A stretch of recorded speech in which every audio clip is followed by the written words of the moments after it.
As Vess continued to observe the unfolding battle from many different perspectives at once, he noted that Lainey was doing pretty well for herself.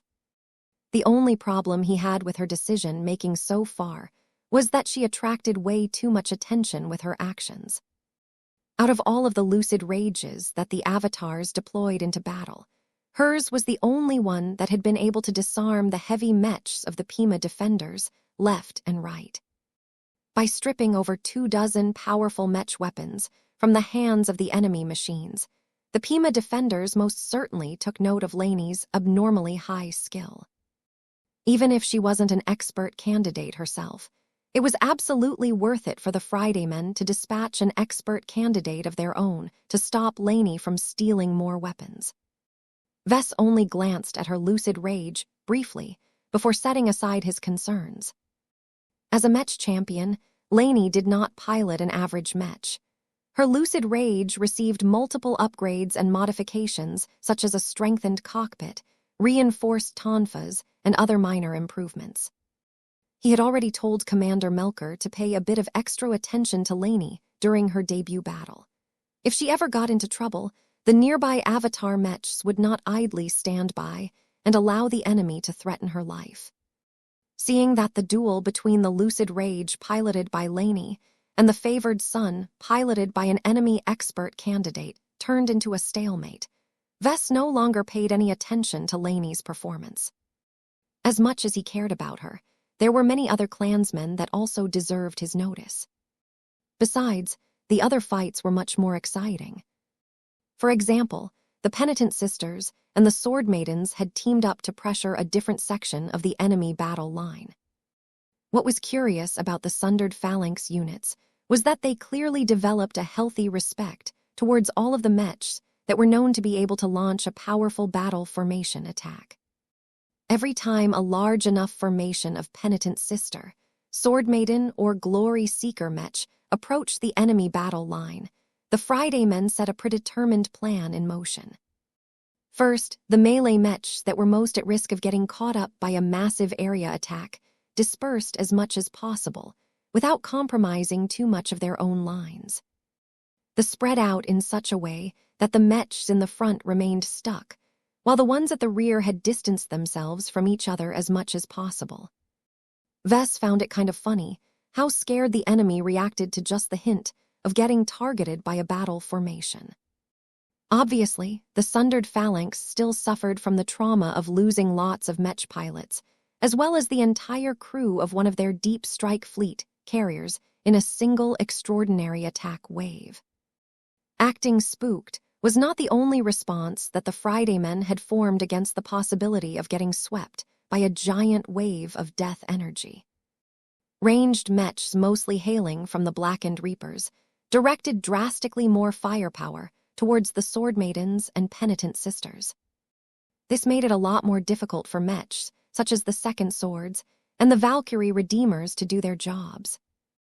The only consolation was that the Blackened Reapers had to give up attacking other targets, thereby giving the Hex army more room to press their own attacks. This is too annoying.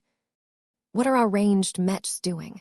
Those Blackened Reapers need to be shot down. It's as if the Friday men have nothing else on their mind but preventing us from grouping. The only way the Sword Maiden and Penitent Sister mech units could escape widespread suppression was if they dispersed their formations and spread themselves out across the battle lines. Surprisingly enough, not a single enemy ranged mech bothered to shoot at the mechs hailing from the two infamous mech legions when the option of launching a battle formation attack was taking off the board. It's as if the Friday men are training us not to employ this trump card, Vess concluded with a perplexed expression.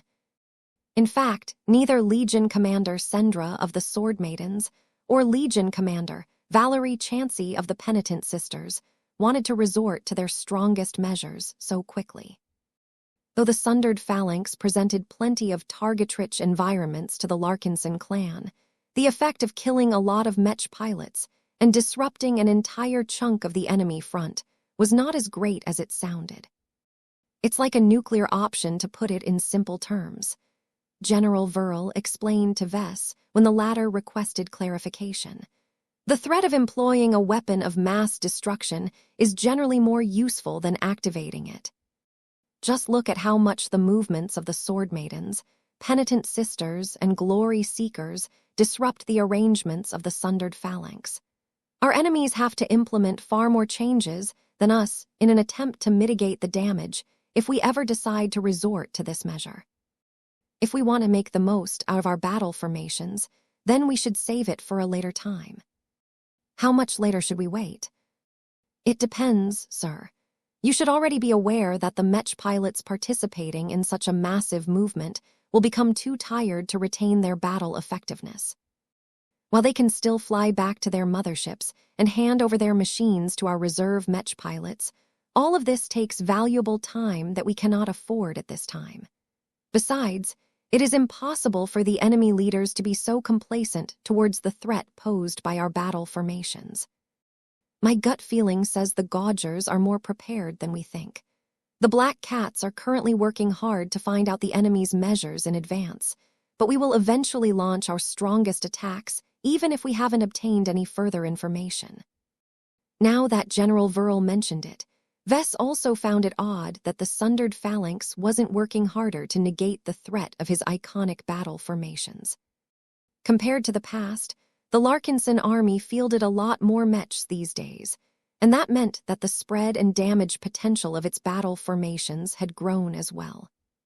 One of the problems that the Larkinsons had discovered as of late was that the difficulty of aligning the mentalities of over 1,000 Mech pilots at once became a lot harder. The power of the battle network they formed with each other and a design spirit became stronger, but that also amplified the mental burden of keeping it active. Vess found this to be an unpleasant surprise when he initially learned about it during an experimental attempt to combine the efforts of the Penitent Sisters and the Glory Seekers. His dreams of binding the minds of 1 million Mech pilots together in order to unleash a cataclysmic attack that could sunder an entire planet or strip an entire CFA warfleet of all life were dashed. That did not diminish the usefulness of battle formations, though. Their current effect on the battlefield was already fantastic, and they granted the Larkinson clan the ability to defend against powerful warships. Right now, most of the sundered phalanx Mech pilots are still in high spirits. General Verl explained his own considerations. Our avatars of myth and our flagrant vandals have achieved good results so far, but their efforts only affect a small part of the massive battlefield. With hundreds of thousands of Mechs fighting against each other, it is still the Hex army that is responsible for most of the fighting. Their performance is good for the most part, but the sundered phalanx are highly experienced in fighting the Hexers. The Gaugers have even gained the upper hand at certain sections of the battlefield. The general was right. The performance of the Golden Skull Alliance was much better than that of the Hex army. Everyone involved in the planning of Operation Saturday Market already accounted for this, but the overall performance of the sundered phalanx was a little better than expected. There were multiple reasons why this was the case. For example, the Gage dynasty had been a bit more generous with equipping its colonial Mech units with transphasic equipment. Perhaps Mech, such as the Space Piercer, did not achieve stellar results against the avatars of myth, but they turned out to be significantly more effective when fighting against the Mechs fielded by the Hex army. Another reason why the sundered phalanx gained the upper hand was that the intelligence disparity did not convey the attackers as much of an advantage as they wished. So what if the Hexers and the Golden Skullers understood their opponents in advance? The Gage dynasty was not wrong to place a high amount of confidence in its security arrangements for the Pima Prime system. The local garrison employed a lot of highly trained veterans. Not only that, the sundered phalanx fielded plenty of powerful Mechs by virtue of the Gage dynasty's powerful economic strength. Even if most of the Mech divisions on the battlefield were still working with outdated rim-level Mech models, the strength gap was not big enough to give the Hexer Mechs a crushing advantage. It seems it is still up to us to tip the battle in our favor, Vess determined.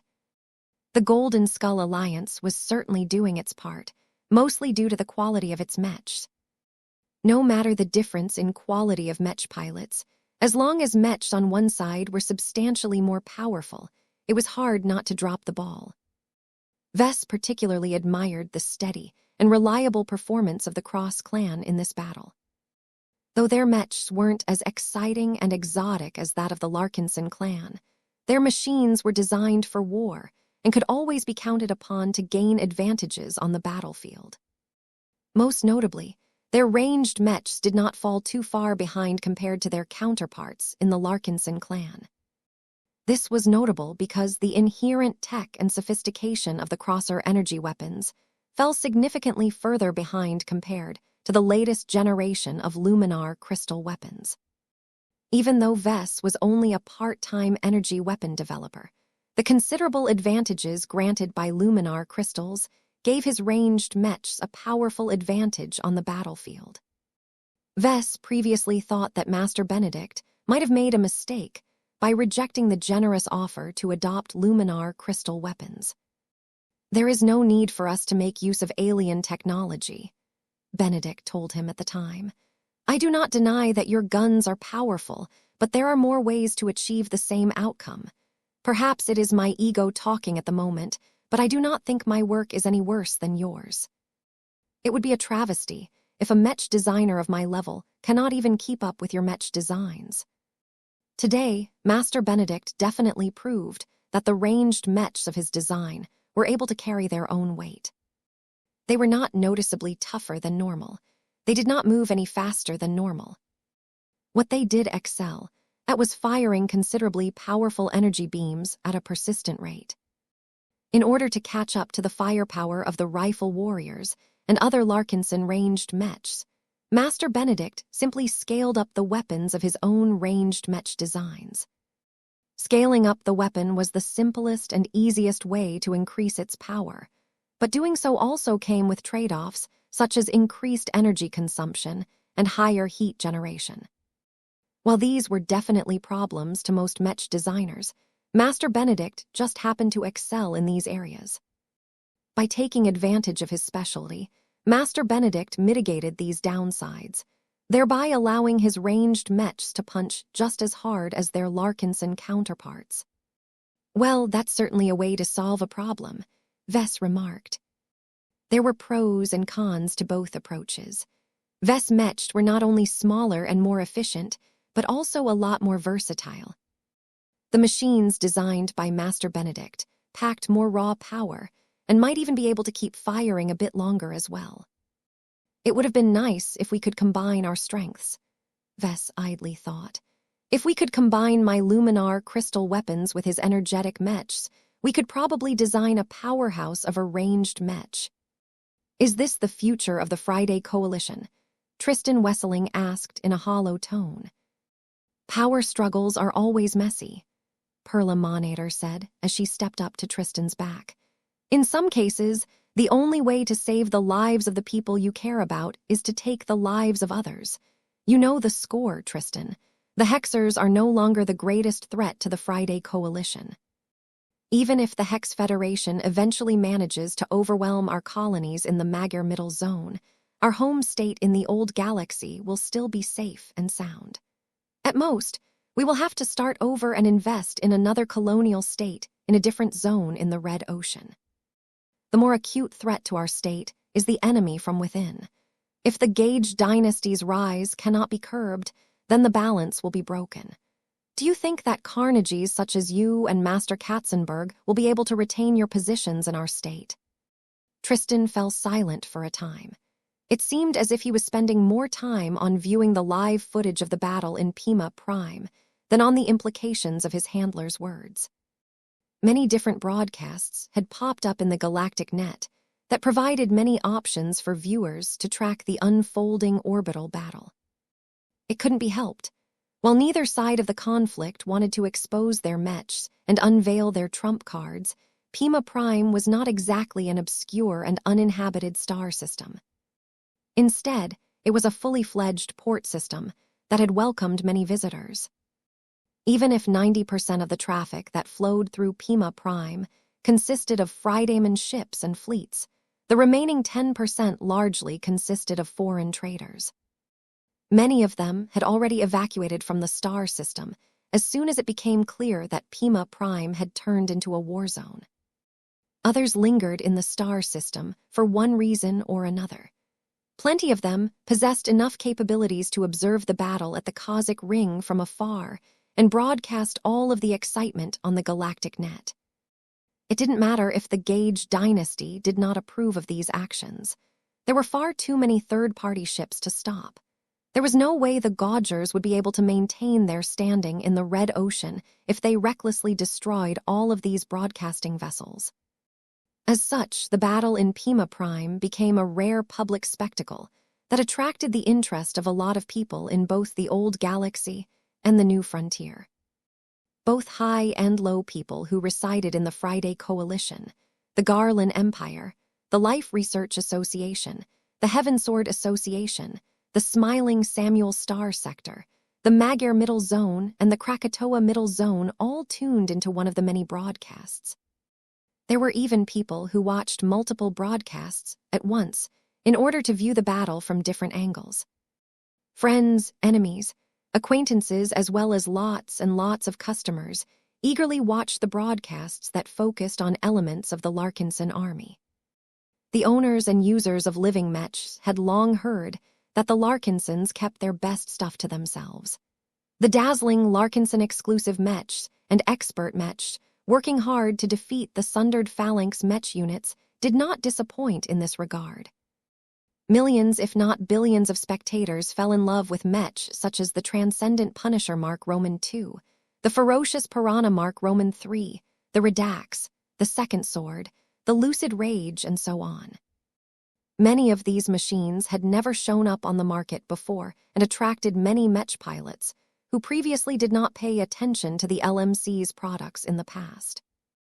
Even Tristan became profoundly impressed by all of the mech designs that Vess had provided to his clan. Though it was clear that the Larkinson Patriarch frequently collaborated with his own circle of mech designers, that did not diminish his accomplishments.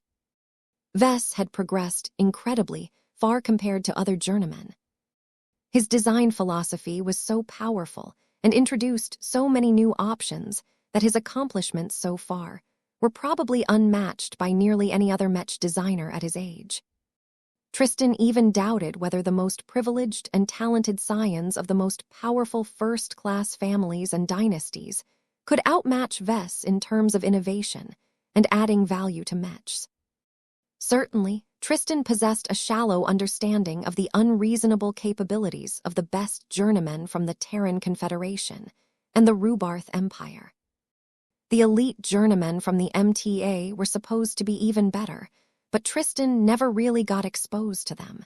He was not qualified to get close enough to their orbit. Regardless, most journeymen were still at the stage where they mostly relied on the teachings and accumulation of the older generation of mech designers to develop their mechs. A proficient mech designer such as Tristan could vaguely judge the proportion of originality and novelty of a mech by studying its designer and its characteristics. For example, whenever Tristan looked at his own work, the amount of elements that were based on existing tech and knowledge was almost always above 97%. Though this was an extremely high number, it was not that bad of a figure in the mech industry. He was just a journeyman, after all, and he had also learned an awful lot from Master Katzenberg over his apprenticeship, so there were many echoes of her design philosophy in his own mech designs. It also didn't help that his specialty only left a particularly small footprint in his mech designs. It was difficult for most people to notice the influence of a small gem that only slightly altered the characteristics of a mech in an esoteric manner, unless Tristan added an explanation. Compared to his subtle design solutions, the ones developed by Vess were as clear as day. Even a blind person could recognize a living mech based on its glow alone. Tristan felt more lost than ever. A sense of inferiority overtook his mind. What had he been doing all of these years? He had spent over 5 years of his life helping his state rebuild the damaged and broken infrastructure of the planets that it had conquered. He did not regret the time he spent on trying to improve the lives of those that had fallen victim to the Komodo War. He became more cognizant of how Mechs affected the people and the environment, and he also grew up a lot faster by spending time on ground zero of many battles than if he remained stuck underneath Master Katzenberg's skirt. Yet despite developing a lot as a person, Tristan felt more clearly than ever that his Mech design capabilities had remained stuck for an awfully long time. Personally, he judged that he was still in the early to middle period of the progression of a journeyman. This was actually not that bad in the Mech industry, but he should have been considerably further ahead given his identity as the direct disciple of a master Mech designer. Tristan glanced at the Mechs and expert Mechs that clearly carried Vest's distinctive touch and design style.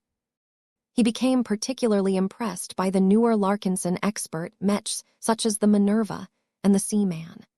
Their designs encapsulated some of the best of what their designers had offered, and already these machines gave Tristan a preview of what Vest and his collaborators had in store for the future. The latest Mech models of the Larkinson clan all indicated that Vest was not that far away from advancing to senior. Perhaps he only needed to increase his design collection and wait for a turning point before he could completely distance himself from the likes of other journeymen such as Tristan. This realization caused the Fridayman Mech designer to feel even more lost. What had he been doing all of these years? How could he have let himself go astray? Could he even call himself a Mech designer? As the unfolding battle in Pima Prime continued to hammer all of the work and progress that Vest had achieved over the years, Tristan began to feel a deep and burning desire to catch up to his friend and rival. Vest possessed much humbler beginnings than Tristan, but nowadays the former citizen of a third-rate state had risen up to the point where he ruled over a prototypical second-rate state by virtue of his design work alone. This life trajectory was so amazing that Tristan had no hope of topping it in his lifetime. However, that did not mean that Tristan was willing to give up on this contest and admit his mediocrity. There were plenty of late bloomers in the Mech industry. Some talents managed to stand out in their 40s, while others only started to gain a lot of respect after 2 centuries of living. Though Tristan did not want to wait that long for him to attain success, he was determined to make his mark on the Mech industry before he reached his 100th birthday. A fire lit up in his heart. Though his doubts, self-recrimination, and other negative feelings hadn't gone away, they became overshadowed by his renewed passion for his work. Tristan stood up all of a sudden. He took one last look at the living Mechs that were pressing the sundered phalanx Mechs in many ways and waved his hand to cut all of the feeds. "What are you doing, Mr. Wesseling?" Perla Minator raised her eyebrow. "I've seen enough of this battle. What happens next is no longer my concern." The diplomatic attaché crossed her arms. "The process and outcome of this battle will have profound implications for our state and our coalition partners. It is not an exaggeration to say that the future of the Carnegie Group and the Vermeer Group will be decided by the events that you have set in motion." "It doesn't matter anymore." Tristan shrugged his shoulders. "I'm done." "Pardon." "You heard what I said. A woman as clever as you should know exactly what I mean by my words. I am done with all of this. I am far too tired with everything the people of my state have foisted upon me. I am finished with working on behalf of people. It is high time that I regain control over my own life and go back to designing Mechs for myself." Miss Monitor frowned deeper. There was a tone of finality in Tristan's tone that implied that his decision was more severe than his words suggested. "Your mission has not yet passed. You have proven your ability to make Patriarch Vest hear you out. Your value has skyrocketed as a result. There are still many potential areas where we can cooperate with the Larkinson Patriarch and his impressive network." Tristan pressed his lips. "You can find someone else to serve as your lackey. I won't do this anymore. I have already decided to submit a proposal to Master Katzenberg to end my association with her and withdraw myself from her organization." I will also seek her help in arranging my formal separation from the Carnegie Group and the Friday Coalition. I no longer want to be a Fridayman after becoming involved in all of these dishonorable and distasteful actions. Miss Monitor became alarmed. Do you think you can step away from the Friday Coalition anytime you want? Don't forget that the Carnegie Group nurtured you and provided you with endless opportunities. To renounce your citizenship is one of the most ungrateful acts you can make as a person. It was a pity that Tristan was not impressed by her argument. My relationship with the Carnegie Group and the Friday Coalition has always been transactional as far as I'm concerned. While it is true that my home state has provided a lot of help and opportunities to me, I have served long enough to repay every kindness that I have received. I participated in numerous military Mech design projects during the Komodo War. I helped in the reconstruction effort after the war. I managed to convey your message to my old friend and triggered a massive attack that will kill a lot of Gaugers and ostensibly preserve the balance of the Friday Coalition. I believe that all of these contributions are more than sufficient to receive my desired reward. There was not much Perla Monitor could do to argue against that. Personally, she was sympathetic towards Tristan's situation, but she still needed to get in touch with her superiors in order to determine how she should proceed.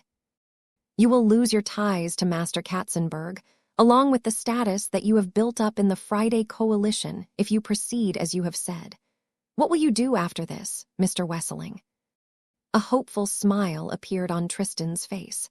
He looked around his environment as if deciding where he should make his new home. I think I will remain here in Davut and found my own Mech company. The local environment is not friendly to journeymen such as me, but I think Master Katzenberg will give me enough of a farewell gift for me to start anew.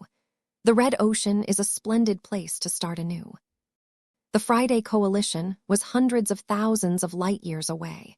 Davut was located in a different zone from the Friday colonies. Tristan would definitely be able to gain the separation that he desired if he remained on this planet. I am reborn.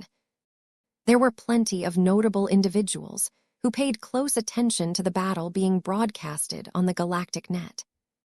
Many of them were unrelated or only distantly affected by the events taking place in the Pima Prime system. However, there were also people that possessed much deeper ties with the parties involved in the fighting.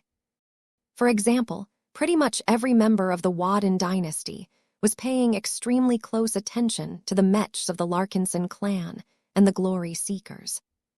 The main branch members of the Wadden dynasty had even gathered in one of the great halls of the Palace of New Beginnings so that they could collectively observe the live broadcasts of the battle that had the potential to cement their rise. Though matriarch Ziafna Wadden still held the final word in their dynasty, everyone already knew that Prime Minister Constance Wadden possessed the greatest voice in the new Scimitar System Read novel Fulmi. It couldn't be helped. One of the standards that the Hexers used to judge each other's worth was how well they raised their immediate children and families. The excellence displayed by Gloriana and her husband continually reflected back on Madame Constance, making it seem as if she was the best mother the Hexer people had produced aside from the superior mother. Due to the peculiarities of Hexer culture, Constance Wadden's prestige was even starting to catch up with that of the most prominent leaders of the matriarchal dynasties. Though Constance always maintained a stern expression, there was no way to hide the pride and satisfaction exuding from her bones. The results produced by the powerful Mechs designed by her youngest daughter and her latest son-in-law was enough to make her satisfied for the rest of her life. No matter whether they win or lose, the survival of my granddaughter and her spouse must be guaranteed. The matriarch of the Wadden dynasty spoke. We have already issued the necessary orders to our glory seekers, Madame Constance replied. Marshal Ariadne Wadden has held back several elite Mech units along with a fast combat carrier that we have secretly equipped with a superdrive. I believe the Larkinsons are able to evacuate their most important people without our aid, but our troops will always be ready to block enemy pursuit by giving my daughter, her husband, and their children time to escape. Neither Xiophna nor Constance displayed any care towards the lives of the remaining Larkinsons and Hexers in Pima Prime. Not even blood relatives such as Marshal Ariadne or Venerable Brutus deserved too much consideration to the two powerful women. As the leaders of an entire Hexer dynasty, their responsibility was to make the Waddens prosper as a whole. Sacrificing a part of their numbers was an inevitable part of their growth process. It would all be worth it as long as their descendants became more prosperous and powerful in the end. As far as the two Wadden leaders were concerned, everyone else was expendable. While it would certainly hurt the Wadden dynasty to lose over 100 carrier vessels and all of their Hexer crew members, as long as the foundation was still intact, the Waddens could always replenish their losses. This battle represents more than the internal struggle of the Friday Coalition or the continuation of the Komodo War. The older of the two women stated. Her eyes remained sharp and calculating despite her obvious signs of aging.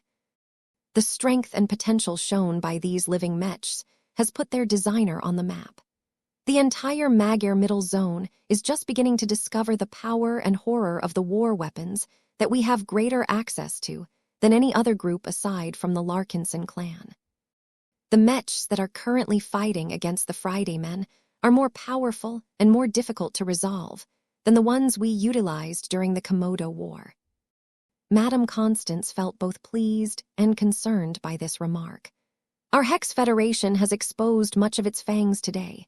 I am sure that we have gained the respect of the other colonists in Magyar, but I am afraid that we have also aroused their fear towards us.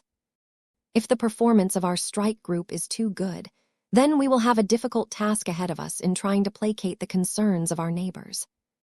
The matriarch of the Wadden dynasty shook her head. We cannot control their thinking, Constance.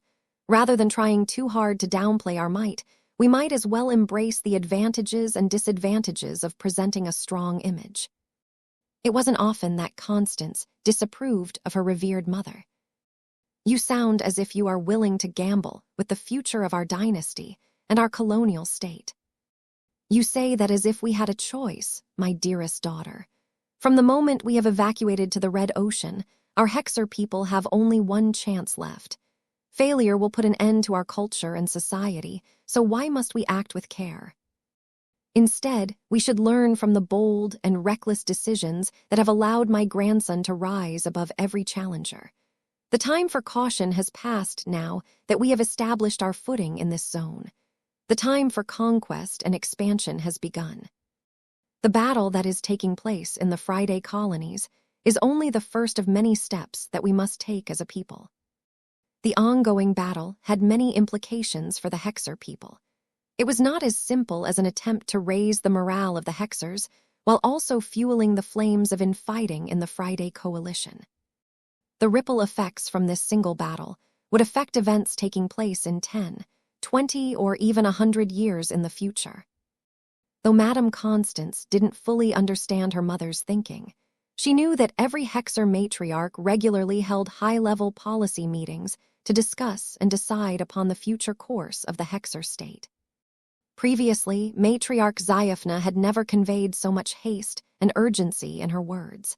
It was clear that the most recent meeting with the Council of Matriarchs might have caused a fundamental course change.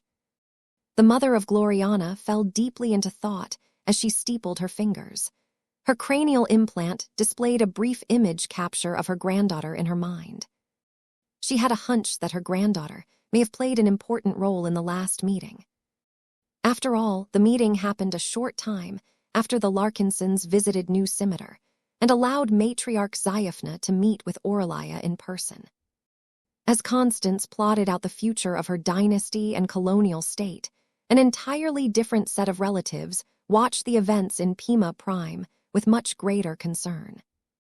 These blood relatives of Vess and many other Larkinsons did not entertain any ideas about how the battle might change the political landscape of the Red Ocean. They held no thoughts about how the Larkinson clan or the Hex Federation might expand their influence in the new frontier. All they cared about was the fate of the family members that were putting their lives at risk in the Pima Prime system. This damn nephew of mine has gone too far. Patriarch Ark Larkinson complained as he observed the broadcast that centered around the performance of the Larkinson army. I thought that he had curbed his more reckless tendencies after he became a father, but it appears he has never let go of his desire to go out and pick a fight with others. The much older gentleman who was sitting in a medical hover chair faintly coughed and smiled. Vess may have a habit of making questionable decisions, but that is the reason why he is wealthier and more powerful than we could have ever dreamed of. The dividends we earn from owning just a fraction of his Mech company has already made our Larkinson family more prominent in the Garland Empire than before. Ark placed his strong and solid hand on his father's shoulder. Careful, Dad. The doctors said that your condition is worsening. You should talk so much. Benjamin Larkinson coughed again. It matters little whether I will join our ancestors in the afterlife 1 or 3 years later. I know my condition. I am not long for this galaxy anymore. The sequelae from my war wounds back then are finally starting to catch up to me. I don't regret it all. I have lived a fuller life than many, and my children and my grandchildren are prospering to a much greater extent than I could have imagined. The only regret I have is that I have never gotten in touch with Ringcall, though I believe he is doing well enough in his own way. I believe so as well. Ark gently smiled. Both Larkinsons fell silent for a time, as they continued to watch the Larkinson clan fight against the Friday men, for reasons that they didn't entirely understand. We should reunite with Vess, Benjamin stated out of the blue. Father, Ark looked confused. The older man coughed again. I've never held my great-grandchildren in my arms. My time is running out. Aurelia, Andrast, and Marvane are waiting for me in the Red Ocean. We should go, son. We should all go. Staying here in this foreign empire has done us no good. These Garlanders are constantly picking fights with each other in order to chase after illusionary glory. Fools. Ark began to grow fearful about Benjamin's condition. We can't, Father. Our people have rejected Vess for many reasons. We may be family, but we hold different ideologies. Even if Vess and his clan have defied all of our expectations, you know how our family members are. Their pride won't allow them to admit that they were wrong. They would rather die on a battlefield in the Garland Empire than to crawl to the Red Ocean in order to beg for forgiveness from Vess and the other clanners. That is why I call them fools. Look at us here. Look at this mansion that we built for ourselves. Is this home to you? Are our family members happy in this star sector? No, the expert pilot and patriarch sighed. I understand your point, Father. We have tried to settle in the Garland Empire for multiple years without too many results. The Garlanders treat us as foreigners, while our family never manages to fit in with the locals. I miss the bright republic of old. Everything was much simpler at the time. We can never regain the homes that we have lost, but that does not mean our family has no foundation anymore, Benjamin said with a slight cough. The Red Ocean is where we will find our true home. Our family members won't agree. Benjamin's aged and wrinkled face sneered. That is because they have become too accustomed to arguing amongst themselves. They have no sense of leadership. They cannot be trusted to make the right choices. Since even you are able to recognize that our family isn't going anywhere in the vicious mountain star sector, then you need to put your foot down for once and impose the right decision on everyone. Ark grew incredibly conflicted when he heard that. That is not the way we run our family. The old ways created a schism in the family and almost led us to extinction. Not every tradition should be upheld, my son. You are the strongest expert pilot in our family. Your will reigns above all. As long as you are able to explain your decisions, I think you will find much less resistance from the rest of our family. Besides, haven't you always wanted to pilot a new Mech that can help you advance to ace pilot? Look at the Cross clan. Their own patriarch has succeeded in breaking through with the help of a Mech designed by my grandson. Ark found it difficult to resist the allure of obtaining a high-quality expert Mech. Though he had built plenty of contacts among the Garlanders over the years, it was difficult for them to fulfill all of his wishes due to his foreign status. Becoming an ace pilot had always been his dream. Becoming a saint would allow him to raise the voice of his Larkinson family and solve many of the problems that plagued his relatives. If he was able to do so while reuniting with Vess and his clan, then Ark might be able to become the protector of both his Larkinson family and Vess Larkinson clan at the same time. Maybe I should convene another meeting. If anyone held a contest in the Larkinson clan that ranked the popularity of its expert pilots, the names at the top would always be in contention. There were plenty of young, charming, and charismatic heroes among the Larkinson expert pilots. People such as Venerable Joshua and Venerable Tusa always contended at the top of the popularity list. Both of them still possessed a bit of boyish charm, and they were always easy to get along with regardless of the other person's identity. Venerable Vincent also drew a lot of fans due to his outspoken personality and his antics. Many people often treated him as one of the mascots of the Larkinson clan, though not always in a good way. Commander Kaesela Ingvar was perhaps the most authoritative and respected among most of the soldiers of the Larkinson clan. She was perhaps the most clever and rational expert pilot of the Larkinson clan, and it was a dream for other Mech pilots to get commandeered by her in battle one day. Though the Larkinsons consistently mentioned these four individuals as their favorites, a few other names showed up once in a while as well. Venerable Desi commanded a lot of respect among the Sword Maidens and Heaven Sworders, for example. She possessed the strongest swordsmanship and had taught and guided a lot of eager swordsmen and swordswomen over the years. Compared to the Sword Maiden expert pilot, her close friend and comrade attracted a lot less attention. Aside from the flagrant vandals, hardly anyone cared about Venerable Rosa Orphan. Who could blame them? Venerable Orphan was older and less charming than the most popular expert pilots. She came across as abrasive at times and did not possess the aristocratic demeanor of the Ingvar siblings. If Venerable Orphan was younger, she would have tried to raise her profile and impress her power upon all of the clansmen. She had grown older, though. She fought so many battles and struggled against so many opponents that she no longer felt a burning need to prove her worth to everyone. While she would be lying if she said that she no longer cared for fame and fortune, the compulsion was no longer as strong as before.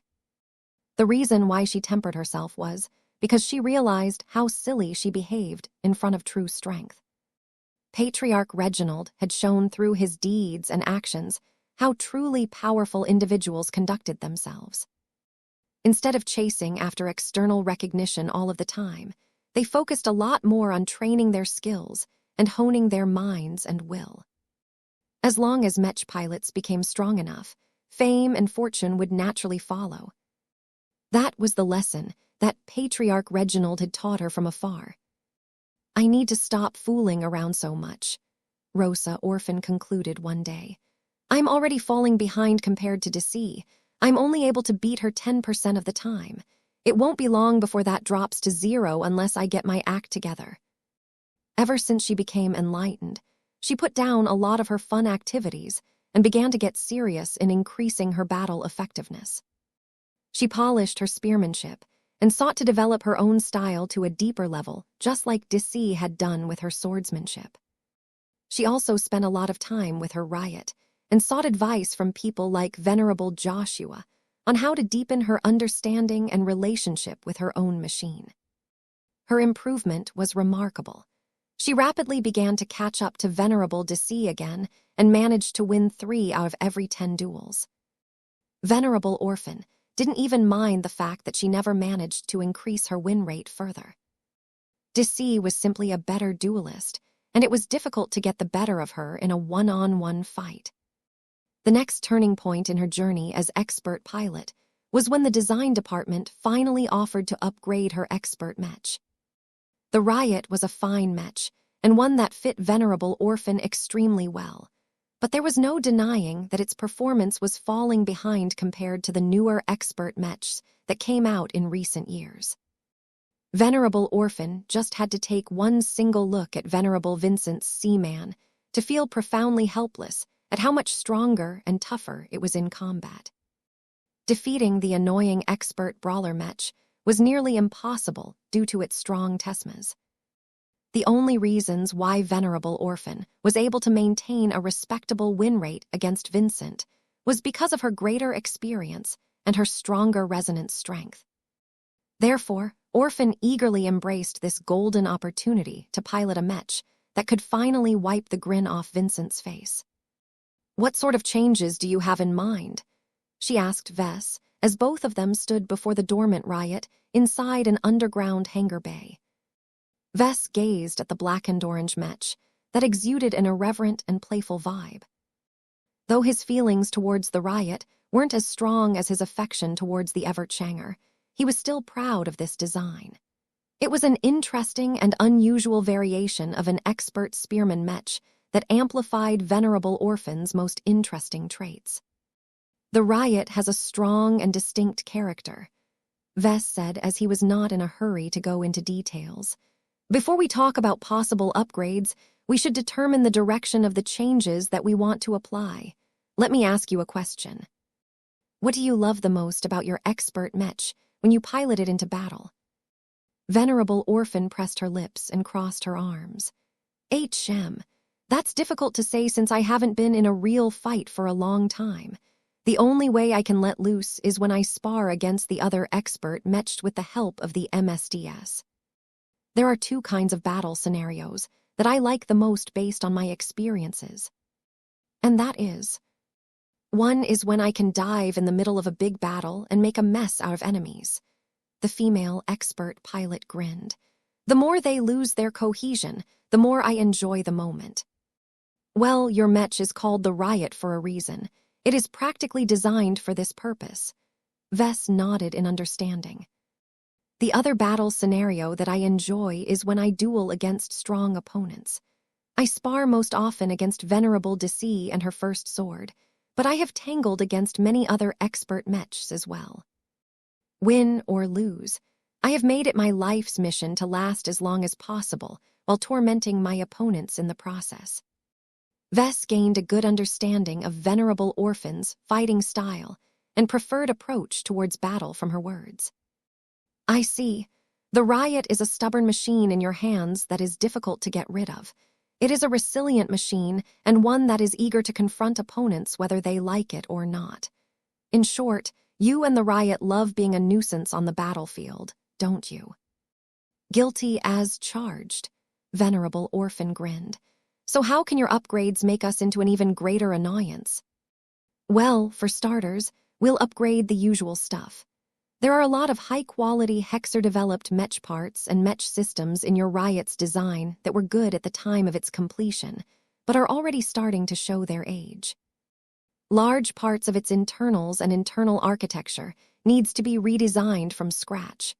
All of the major and minor components such as the power reactor, Mech engine, sensor systems, communication systems, flight system, and so on need to be replaced with high-quality Heartland-level components.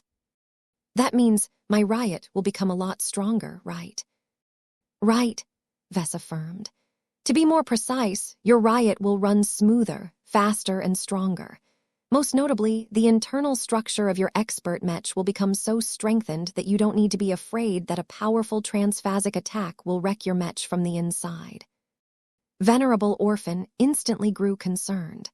The slow but steady proliferation of face water technology had made an impression on many Mech pilots. Few defenses could block the damage potential of transphasic weapon systems. "About that, Vess, I can already guess your concerns," Vess quickly replied. "Your Riot isn't as well armored as some of the other Mechs, such as the Evertshanger, because your Mech is clad with a thinner layer of unending alloy. I'm sorry for that, Rosa. Your Mech deserves better, but there is only so much unending alloy at our disposal." The female expert pilot did not seem to care. "I don't hold it against you, Vess. There are other expert Mechs and expert pilots who need it more. You don't need to worry about my feelings. I am more than capable enough of holding my own in a fight. To be honest, the lower proportion of unending alloy in your Riot is actually a blessing in disguise," Vess revealed. The way the Riot's armor is structured at the moment is that it is first wrapped with a relatively thin layer of unending alloy, before getting surrounded with a thicker application of cheaper and more affordable alloy. The idea behind this is to turn the outer layer into an expendable damage buffer that can easily be repaired when it is damaged. While I think that has worked out for your expert Mech, the problem is that this outer layer might very well not exist when you fight against powerful opponents. That is definitely the case, Venerable Orphan helplessly said. I spar against Venerable Disi the most, and it seems each time she fights against me, her first sword is getting better and better at slicing through my armor. I can't adopt my usual fighting style against her decapitator sword. What if I tell you those concerns will be over? Vess smirked. As I said, the armor arrangement of your Riot is a blessing in disguise. The downside is that it doesn't have enough unending alloy to offer you sufficient protection. The upside is that we can choose any top layer we want. While I haven't been able to find a way to upgrade unending alloy into a transphasic product, there is no problem placing transphasic armor plating on top of it. If not for the fact that our other expert Mechs, such as the Dark Zephyr and the Shield of Samur, are already weighed down with enough unending alloy, I would have given them the same treatment. This sounded like music to Venerable Orphan's ears. She was not unaware of the ridiculous defensive properties of transphasic armor. The Mars was the most prominent example yet of how transphasic armor could resist overwhelming attacks. What are the details? Vess waved his hand, causing a projection of an altered design to appear in front of his body. As you can see, the exterior of your expert Mech looks a bit different from before. The biggest difference is that Sarah Voikin will rework the Riot's entire armor system. She will comprehensively optimize the inner layer made out of unending alloy, while also working together with Melman Advanced Systems to apply a custom-developed exterior layer of transphasic armor plating, which we have tentatively taken to calling it the X-Trans armor system. The Larkinson clan was a minority owner of Melman Advanced Systems, which meant that Vess could easily use his influence to make the company participate in this upgrade project. X-Trans, Venerable Orphan whispered, as she became completely fascinated by the projection that depicted a possible version of her improved expert Mech. How much face water does it have? Vess held up 3 fingers. 3 kilograms, that is quite a lot. Very few expert Mechs in the Red Ocean can look forward to this treatment. In fact, our clan still has enough face water to increase its allocation to your expert Mech, but the problem is that it is technically not feasible at the moment. I heard the Mars has 11 kilograms. That is an entirely different beast. Vess shook his head. Abasi's armor is an ace Mech-level armor system developed by Truvek Defenses. This development company is much larger and more impressive than Melman Advanced Systems. The latter has significantly less expertise and resources at its disposal. You have to be aware that the more face water is put together, the harder it becomes to keep it all stable. The difficulty of fabricating the transphasic armor plating also becomes exponentially more difficult, to the point where specialized production equipment is needed that also needs to incorporate a lot of face water in order to prevent it from getting torn apart by spatial fluctuations.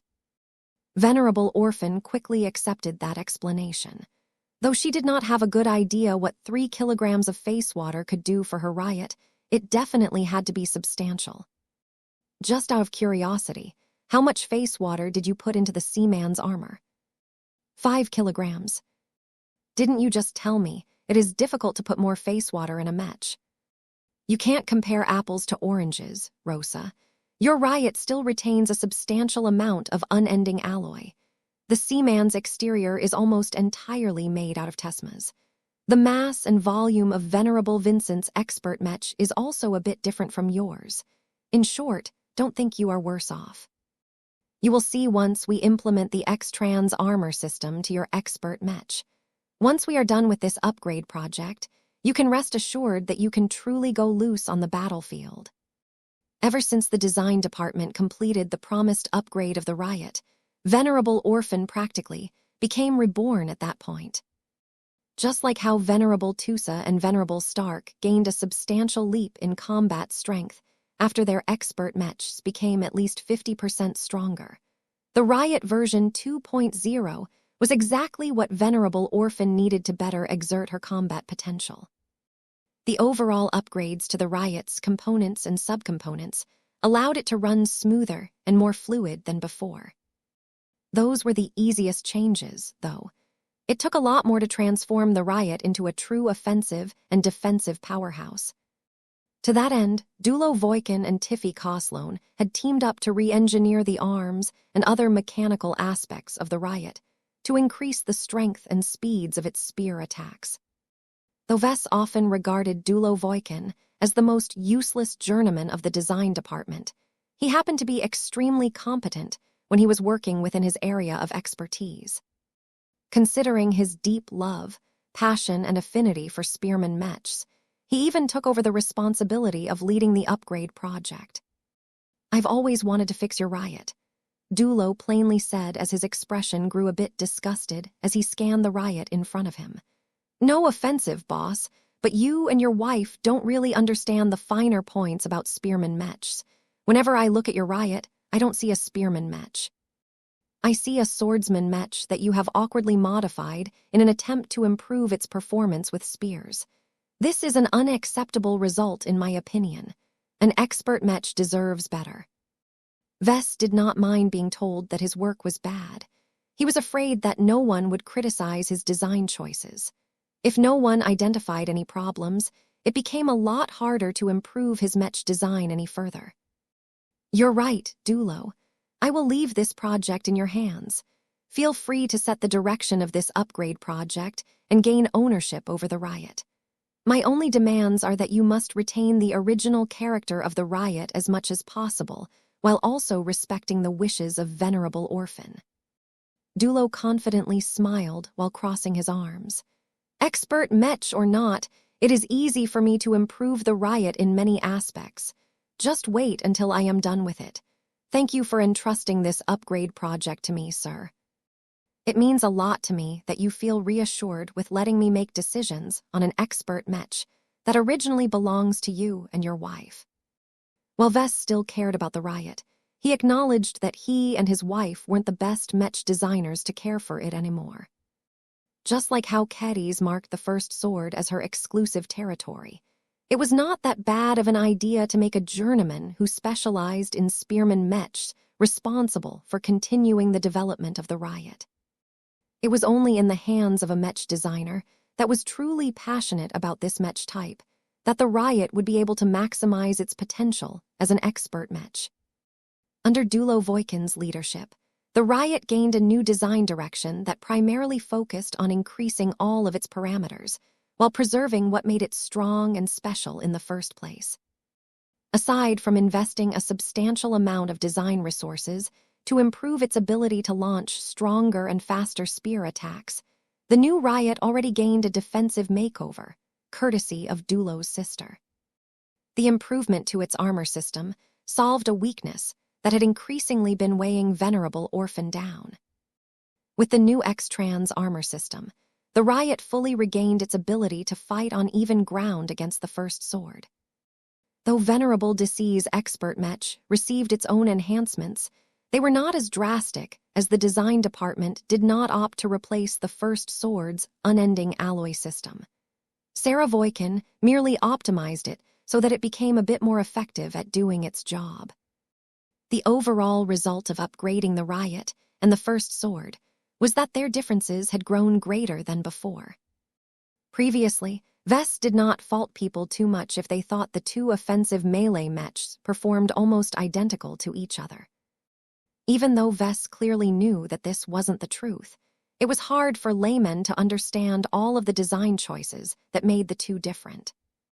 There shouldn't be any ambiguity anymore after both of them had been upgraded to their 2.0 versions. The Riot improved in a way that pushed it deeper onto the path of frontline assaults. It could serve as the tip of the spear and could confidently fight against other powerful expert mechs head-on by relying on its massively improved defensive capabilities. Whenever the upgraded versions of the Riot and First Sword dueled against each other inside the simulated arenas of the MSDS, Venerable Orphan finally found it easier to cope with her friend and rival's sharp and penetrating sword techniques. Unlike before, where the First Sword could pierce straight through the Riot's original two-stage armor system with a single well-placed power attack, this time the former had to grind the expert spearman down over time. By utilizing the new X-Trans armor system as a powerful damage sponge, Venerable Orphan became a lot more capable of biting back by adopting a strategy of trading blows. Of course, Vess didn't particularly approve of the destructive and wasteful fighting style that she developed to cope with powerful Mech duelists.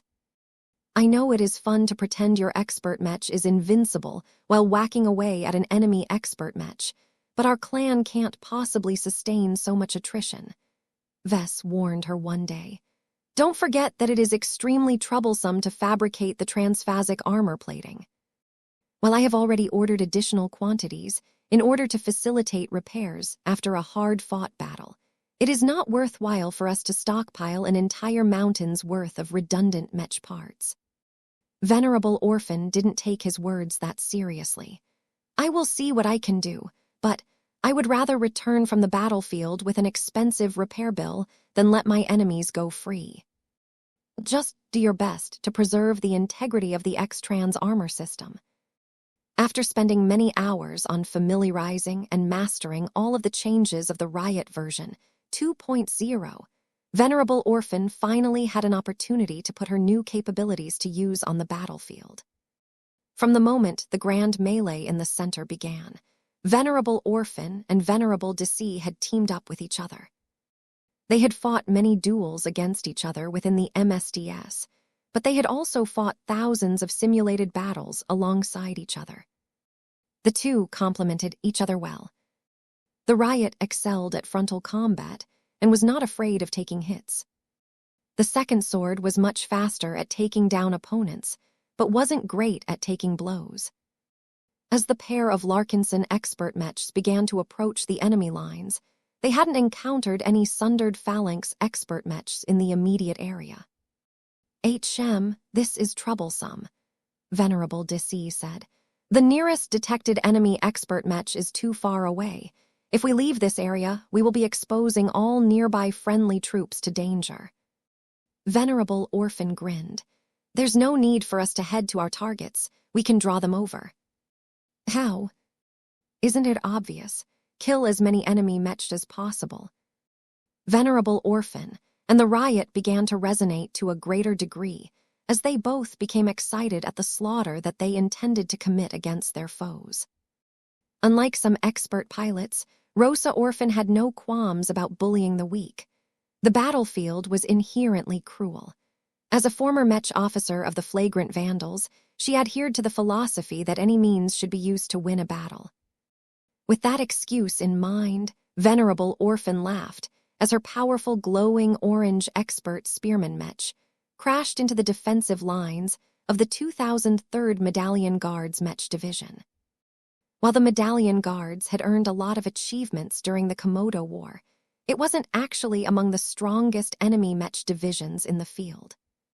Their Mechs were still based on outdated models that adequately fulfilled their purpose during the Komodo War, but fell a bit short in an environment such as the Red Ocean.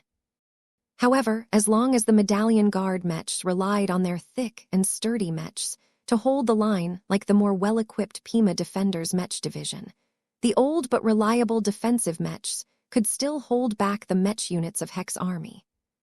If no one else intervened on this part of the battlefield, the two sides would have probably grinded each other down at a relatively glacial pace. The violent entry of the Riot changed all of that at once. It did not even need to resort to its spear to destroy the Medallion Guard Mechs. Just crashing into them with the help of the Riot's powerful and violent resonance shield was enough to shock them into disability. "Ha ha ha ha, your Mechs are as fragile as dolls. Come fight me, Friday men." The veteran Mech pilots of the Medallion Guards weren't foolish enough to gang up on the Riot. They quickly attempted to distance their machines from the opposing expert spearman Mech in order to limit the damage. But the problem was that their relatively slow defensive machines had no chance of outrunning an expert Mech that had become even faster after receiving an upgrade to its flight system. The Fridayman Mech pilots that were closest to the riot had the illusion that they weren't fighting against an expert Mech, but instead got in the way of a massive, primal war beast. Monster, it's a monster. Don't try to stand in its way. Eject as early as possible. Don't throw your lives away. One of the strangest aspects about the riot was that its design spirit was Kalanxo. This was an unusual choice given that it was an offensive melee Mech, but Kalanxo was not a cuddly little lizard that only knew how to protect. When combined with the riot and under the purposeful development of Venerable Orphan, Kalanxo's aura had slowly morphed and mutated into a more primal and aggressive variation. As Venerable Orphan became increasingly more immersed in the slaughter that she was committing, her mind and will achieved an even greater state of resonance with Kalanxo. The shadow of a giant lizard briefly flickered behind the riot as it continued to demolish at least half a dozen regular Mechs with each passing second. The glow and resonance shield surrounding the riot grew more aggressive and violent as it seemed as if the expert pilot and expert Mech had transformed into the personification of an exobast. Kill, kill, kill. Venerable Orphan's only regret was that she didn't excel at mass destruction. The riot's killing efficiency was a bit low compared to numerous other Larkinson expert Mechs. Unlike Venerable DC, Venerable Orphan had not developed any fancy spear techniques that allowed her to throw out wide-area energy attacks.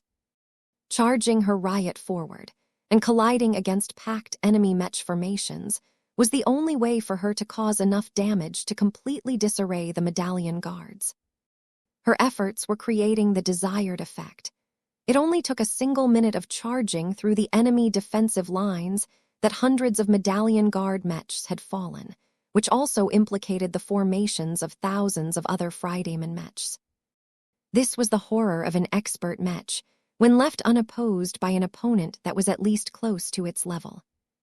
Through the advantages created by the riot, the Hexer Mechs that had previously entered into a stalemate against the Medallion Guards were now gaining a massive advantage. It wasn't until the riot crushed another enemy Mech company that a powerful resonance-enhanced Gauss round collided against the rampaging Larkinson expert Mech. We've caught a big fish this time. The Sundered Phalanx hadn't dispatched any of its low-tier or mid-tier expert Mechs to reinforce the Medallion Guards. Instead, the Fridaymen directly sent over one of their rare but powerful high-tier expert Mechs, one that originally hailed from the Medallion Guards. Venerable Orphan instantly recognized the powerful expert hybrid Mech that sought to end her killing spree. She smirked. "I've been waiting for you, Shockshell." 4276 Venerable Rebecca Andis. The Medallion Guards was one of the more celebrated Mech divisions of the Sundered Phalanx. Their martial tradition placed a great emphasis on defense and steady attrition warfare. While their approach towards battle didn't exactly sound flashy or exciting, the advantages they accrued during the Komodo War proved that the Medallion Guards grasped a winning formula. Plenty of other Fridayman Mech divisions suffered crippling losses because their leaders and soldiers took risks and launched attacks against the ferocious Hexers. The Medallion Guards did not go along with this approach, but stuck to its own slow but steady strategies. It worked for the most part, though there were times where the Medallion Guards endured the brunt of Hexer offensives. The core of the Mech division had never broken, allowing its units to recuperate quickly and fight another battle. The Medallion Guards therefore earned more and more awards and honors as the Komodo War progressed. By the end of this great conflict, the Gage dynasty had put the Medallion Guards on the list of units to be transferred to the Red Ocean. This was a great honor. Its members, along with their families, overwhelmingly accepted the generous offer and moved to the Friday colonies in the expectation of becoming part of the new colonial elite. The early colonists might even have a chance of becoming a part of the landowners, industry magnates, and other powerful individuals of a colony. In the meantime, the Medallion Guards were on the waiting list to undergo a complete renewal of its Mech rosters. Several Mech divisions had already received this treatment, so it wouldn't take more than a couple of years to swap 10,000 outdated Mechs with 10,000 modern Mechs. Regretfully, Task Force Fury and the Golden Skull Alliance preempted this move, thereby putting the Medallion Guards in an awkward position. Their Mech stood no chance against the riot. The only meaningful damage they could do was slightly exhaust the riot's resonance shield, as the enemy expert Spearman Mech used its bulk and momentum to smash the Medallion Guard Mechs in their way. Even then, the armor and structural strength of their outdated Mechs had fallen so far behind that they didn't even hurt the riot all that much. The sundered phalanx had to take action immediately, or else Venerable Orphan would single-handedly be able to collapse the Medallion Guards before they played out their roles. Venerable Orphan already had a goal in mind when her riot brazenly tore through the Medallion Guard lines. The old but honored Mech division happened to produce an old but powerful high-tier expert pilot. Venerable Rebecca Andis started out as a relatively unassuming Mech pilot almost a century ago. Back then, large-scale wars were rare, and most soldiers were only able to gain combat experience by going on expeditions. It was a lot more difficult for Mech pilots and expert pilots to progress in such a relatively peaceful environment, but Rebecca Andis didn't seem to obey this rule. No one knew how she did it exactly, but she broke through the ranks at a steady and consistent pace. She took around a decade to advance to expert candidate. She took another decade to undergo apotheosis. After that, her growth rate had slowed down, but her resonance strength grew by at least 1 lavers with each passing year, only slowing down as she began to near the 50. According to the intelligence leaks that the Larkinsons obtained, Venerable Rebecca's resonance strength measured at 57.3 lavers. This was an extremely dangerous figure, and wasn't that much lower than that of Patriarch Reginald shortly before he became a new saint. No matter whether the reported number was true or not, Venerable Rebecca had become a powerful and respected expert pilot after all of these years. In fact, her threat towards the Hexers and the Golden Skullers was greater than her current status implied. Her long precipitation, her relative ease in overcoming her bottlenecks, her advanced age and wisdom, her abundant battle experience by participating in the Komodo War all added up to a frightening possibility. Venerable Rebecca Andis had a high chance of being an ace pilot candidate. Of course, the status of ace pilot candidate was merely an informal designation, but this notorious label nonetheless represented a horrifying risk factor. If her enemies ever pushed and stimulated her in battle to a certain degree, Venerable Rebecca had a small but real chance of advancing to ace pilot. Every Mech pilot of the Golden Skull Alliance only had to recall the powerful explosion of Patriarch Reginald, when he piloted the Mars for the first time, to understand how such a calamity could completely swing the battle in the favor of the enemy. An outcome like this had to be prevented at all costs.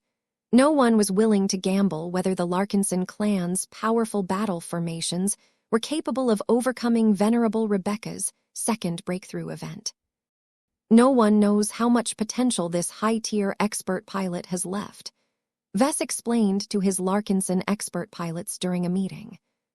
She's 120 years old, and that is definitely on the older side as far as expert pilots are concerned. But at this stage of her evolution, I'm not sure the decline of her body matters that much anymore. We have to assume that she will be in her peak condition when she enters into battle. How do we fight against such a monster? Venerable Joshua furrowed his brows. From what you're telling us, we can't press Venerable Rebecca too hard because we risk helping her advance to ace pilot. On the other hand, if we hold back too much and don't fight at our best, There is a great chance you'll beat us in battle." Everyone else looked grave when they thought about how they should possibly handle such a situation. "What you are describing is a great dilemma that has plagued many Mech forces," Vess calmly said. "There is no obvious solution here. All I can say is that you need to judge the situation and aim for stability rather than victory. The usual approach to fighting against ace pilot candidates is to achieve small advantages and slowly boil the frog in water. If necessary, you should always offer your opponent an escape path, and you should never cross your enemy's bottom line. Understanding Venerable Rebecca's character and conviction is crucial to containing her on the battlefield." Vess and his expert pilots spent a bit of time discussing how they should handle Venerable Rebecca Andis in particular. "Personally, I don't think it is necessary to defeat her. The difficulty of defeating her is too great since she is a genuine high-tier expert pilot who is matched with a new and modern high-tier expert Mech. If beating her is too risky, then it is better to focus on containment. Lock her expert Mech in place and wait for other friendly units to carry the battle.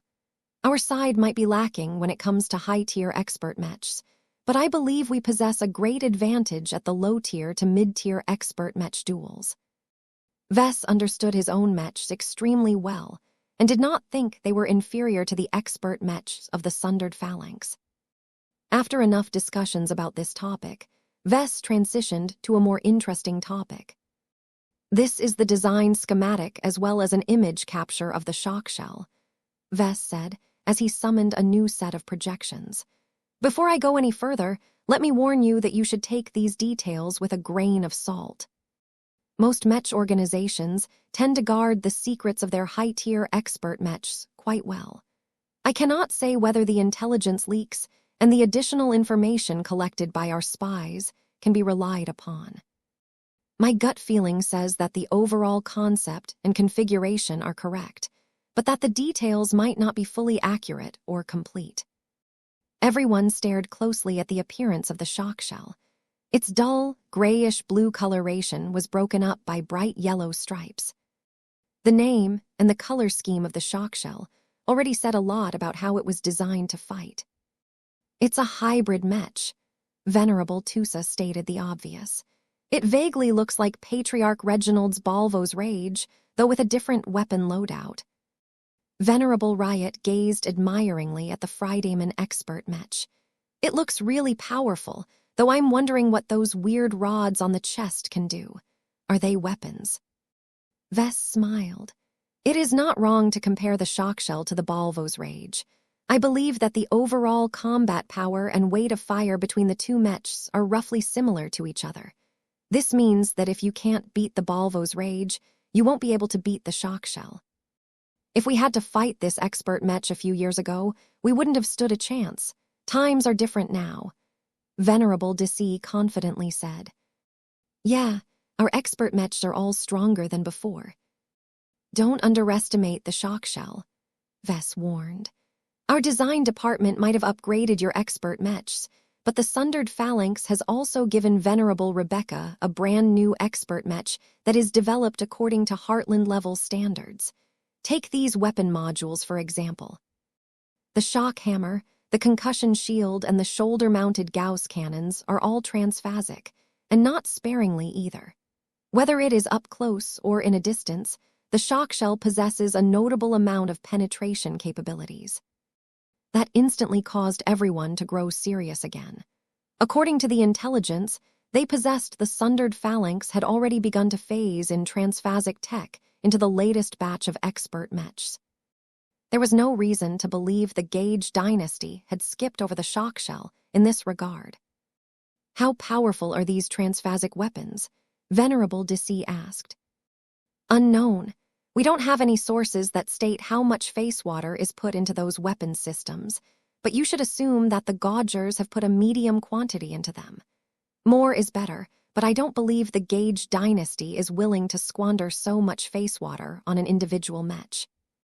You can see that by the fact that its wrist-mounted positron cannons, the electro rods integrated in the chest, and its electrified legs are not transphasic. The shock shell was much less luxurious than the initial version of the Mars. The level of commitment and the allocation of resources simply weren't on the same level. Of course, that was not to say the shock shell was weak by regional standards. The Mars was simply too perverted to be used as a standard. Vess pointed at the other parts of the shock shell. Take note of the relatively thick armor plating of this expert hybrid Mech. This is the typical configuration of a short to medium range assault machine. According to one source, the Gaugers have invested 1.8 kilograms of face water to impart its armor system with transphasic properties. Regular attacks will have a difficult time penetrating through its armor, so your best chance to take it out is to target its weak points, not that it will be easy. Even the weakest parts of this expert Mech are reinforced. All of this meant that the shock shell possessed both strong offensive and defensive properties. The only shortcoming of its design was that its mobility was relatively mediocre when compared to other high-tier expert Mechs. However, it was still a lot faster than many other expert Mechs. It's impossible for any of us to fight against the shock shell one-on-one. Commander Casella concluded after they all gained a good idea on what Venerable Rebecca and her new and powerful expert Mech were capable of. We might have a chance if we have a high-tier expert pilot and expert Mech at our disposal, but that is not the case. At minimum, we need 2 expert Mechs to force it into a stalemate, and at least one of them needs to possess formidable defenses. There weren't many Larkinson expert Mechs that matched the latter demand. Everyone looked at each other before Venerable Orphan broke the silence. "You can leave it to me. I'm not afraid of getting zapped. My riot can take anything the shock shell can dish out," she confidently boasted. Whether that was true or not remained to be seen, but at least she possessed enough fighting intent. The shock shell's entry onto the battlefield attracted a lot of attention.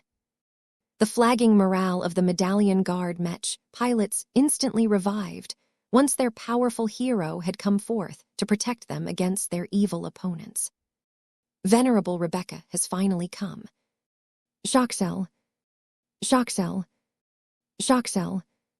It was odd to see so much enthusiasm and fanaticism bursting from the Fridayman Mech pilots. The shock shell hadn't even launched a proper attack as of yet, but the Medallion Guards already believed that their hero would lead them to victory.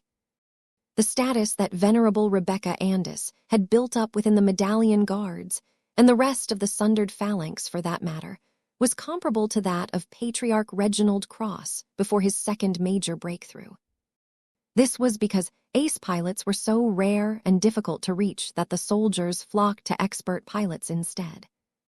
The Medallion Guards revered Venerable Rebecca to such a degree that the powerful expert pilot might as well be a god in their eyes. From the moment the shock shell burst onto the forefront, the high-tier expert Mech seemed to have stopped most of the fighting through its presence alone. Aside from the enormous awe and respect the Sundered Phalanx Mech pilots directed towards Venerable Rebecca, the other reason why so many individuals at this section of the battlefield held their fire was because of the incredibly destructive fight that was about to commence. The Medallion Guard Mechs did not stupidly freeze in place. They instead pushed their current orders aside and did their best to open up a lot of distance from the shock shell. Just because they revered Venerable Rebecca didn't mean that they were eager to commit suicide. Expert hybrid Mechs possessed a lot of firepower. Even if their pilots tried their best not to commit friendly fire, it was too difficult to ensure the shock shell wouldn't affect its own side. The Medallion Guards were not alone in their risk assessment. All of the nearby Hexer Mech units did not seek to press their advantages, but instead flew back in order to avoid getting attacked by mistake. A strange lull had descended on this part of the battlefield, as the Riot and the First Sword suspended their attacks and distanced themselves from the enemy battle line. It was as if the entire section of space had turned into an invisible Mech arena. The Medallion Guards clearly served as the spectators of the home team. Their strong support and belief in Venerable Rebecca, Andis and her shock shell seemed to generate a wave of human energy that charged the surrounding air with an atmosphere of victory. Venerable Orphan and Venerable Deci were sensitive enough to notice the differences. The swing in momentum was so great that they found it difficult to maintain their previous high spirits. "The rumors truly weren't overblown," Orphan said. "Rebecca Andis has honed and refined her willpower to the same degree as Patriarch Reginald back then. I feel like she can break through so long as I sneeze in the wrong direction." Deci wasn't as intimated, though. "Don't overestimate her too much. How can it be easy to push through the bottleneck to ace pilot? She's just an older and more developed expert pilot than us. We can neutralize her step by step as long as we follow the plan." It was easy to talk about executing plans when they were theorizing about how to tackle a high-tier expert Mech. It was a lot harder to put their plan into action. While Venerable Orphan and Venerable Deci weren't rookies among expert pilots, it was undeniable that they lacked decades of steady growth and precipitation. Compared to an old expert pilot who had lived almost thrice as many years as two Larkinson expert pilots, the difference in accumulation was too great. If Venerable Orphan and Venerable Deci could be compared to moons, then Venerable Rebecca clearly showed the momentum of a star. Both Larkinson expert pilots understood that fixating on this image would cause them to lose this clash before they even launched an attack against the shock shell. If they wanted to fight against Venerable Rebecca Andis without getting suppressed by her overwhelming confidence, then they needed to rebuild their mental edge in this confrontation. Fortunately, neither Larkinson expert pilots were weak when it came to their willingness to challenge powerful foes. "TCH, are you done posturing, you woman?" Venerable Orphan irreverently broadcasted on an open channel. Though Venerable Deci did not bother to join in the banter, she was ready to move from the moment that one of the expert Mechs made an aggressive move. In response to the words spoken by Orphan, the expert pilot of the Medallion Guards shot back her own question. "Why do you fight us, Larkinsons? We have no direct quarrel with you anymore. The Komodo War has ended years ago. Whatever grievances have built up between us should have been buried after the end of the war." "No one has buried the hatchet, and you know it," Venerable Orphan sneered. "The Komodo War in the old galaxy may have ended, but the fighting has never stopped. In fact, what we're doing here is nothing but the second or third act of that war. Your arguments are spurious and inaccurate. You Larkinsons are just warmongers who have never had to face the consequences of their own action. From the moment I asked you why you have taken up the piloting profession, neither of the two of you have volunteered an answer. It seems you still have far to go before becoming qualified to challenge my expert Mech and I. My shock shell does not exist to get beaten by your trashy expert Mechs." Venerable Orphan's eyes widened. "What did you say? Who are you calling trash? My Riot is one of the best Mechs on this battlefield.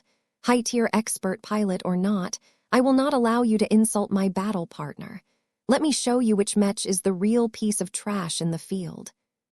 She became so stimulated by Venerable Rebecca's demeaning and dismissive words that her anger exploded. All thoughts of holding back and trying to contain her opponents got dumped through the airlock.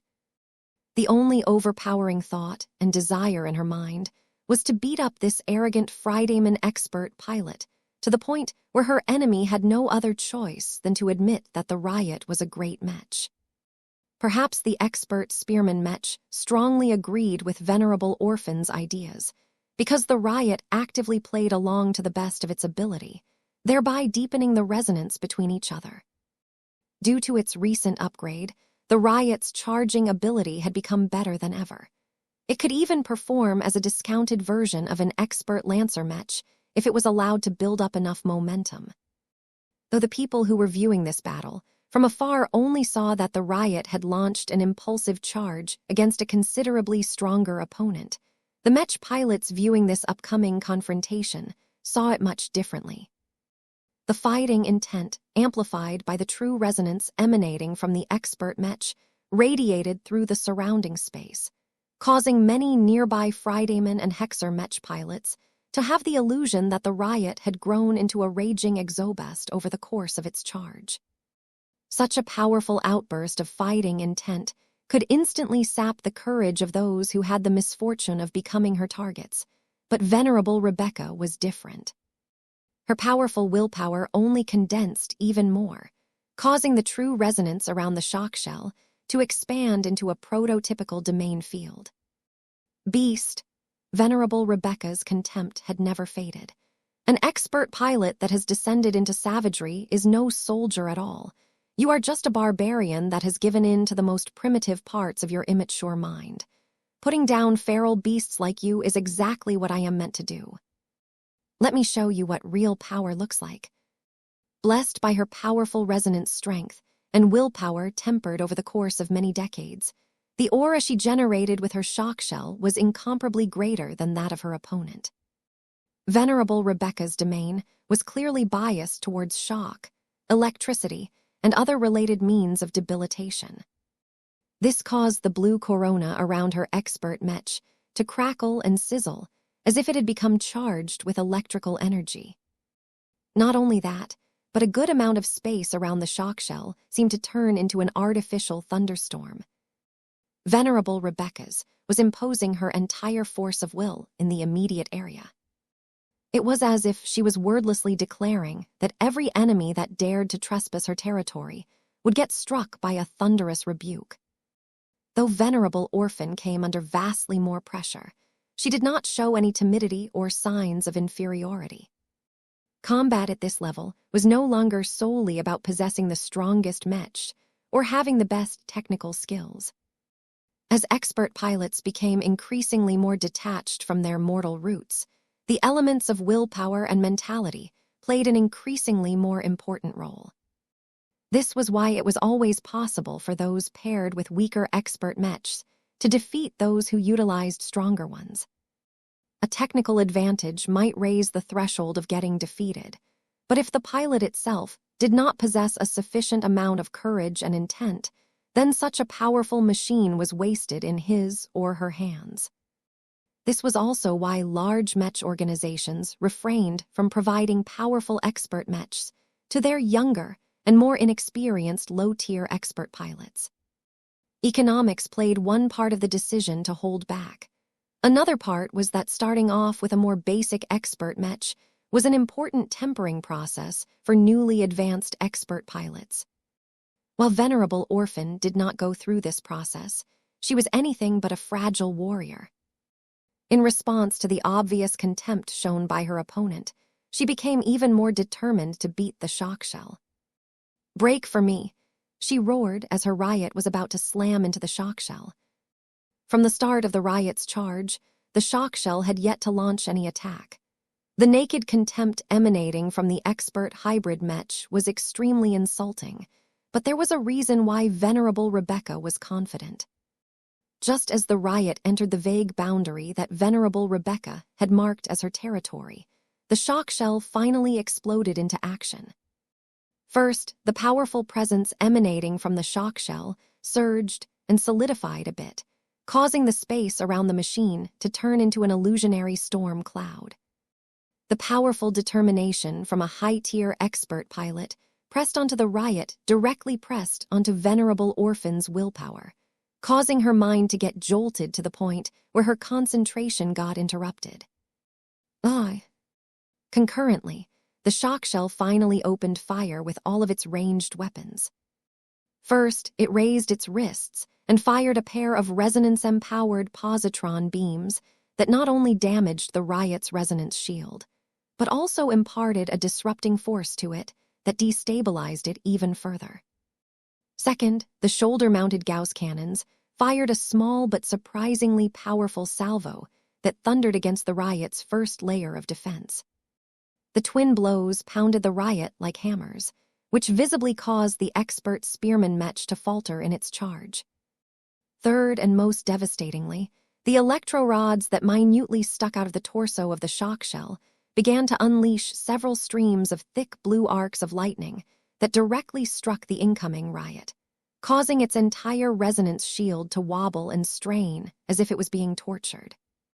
Enhanced by Venerable Rebecca's highly refined will and resonance strength, these material attacks were also accompanied by metaphysical attacks, which interrupted Venerable Orphan's focus to such a degree that she had lost her earlier momentum.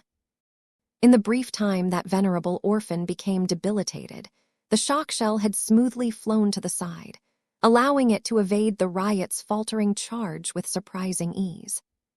Of course, the shock shell did not forget to strike the vulnerable riot with its shock hammer while it passed through.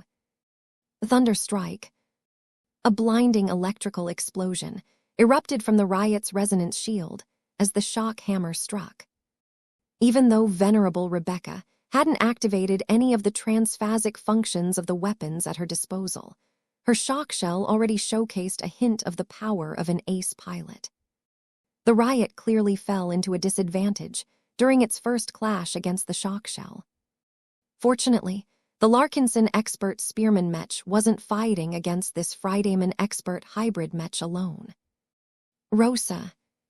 While the shock shell had been preoccupied with bullying the riot, the first sword had already circled around and snuck up to the enemy Expert Mech's rear.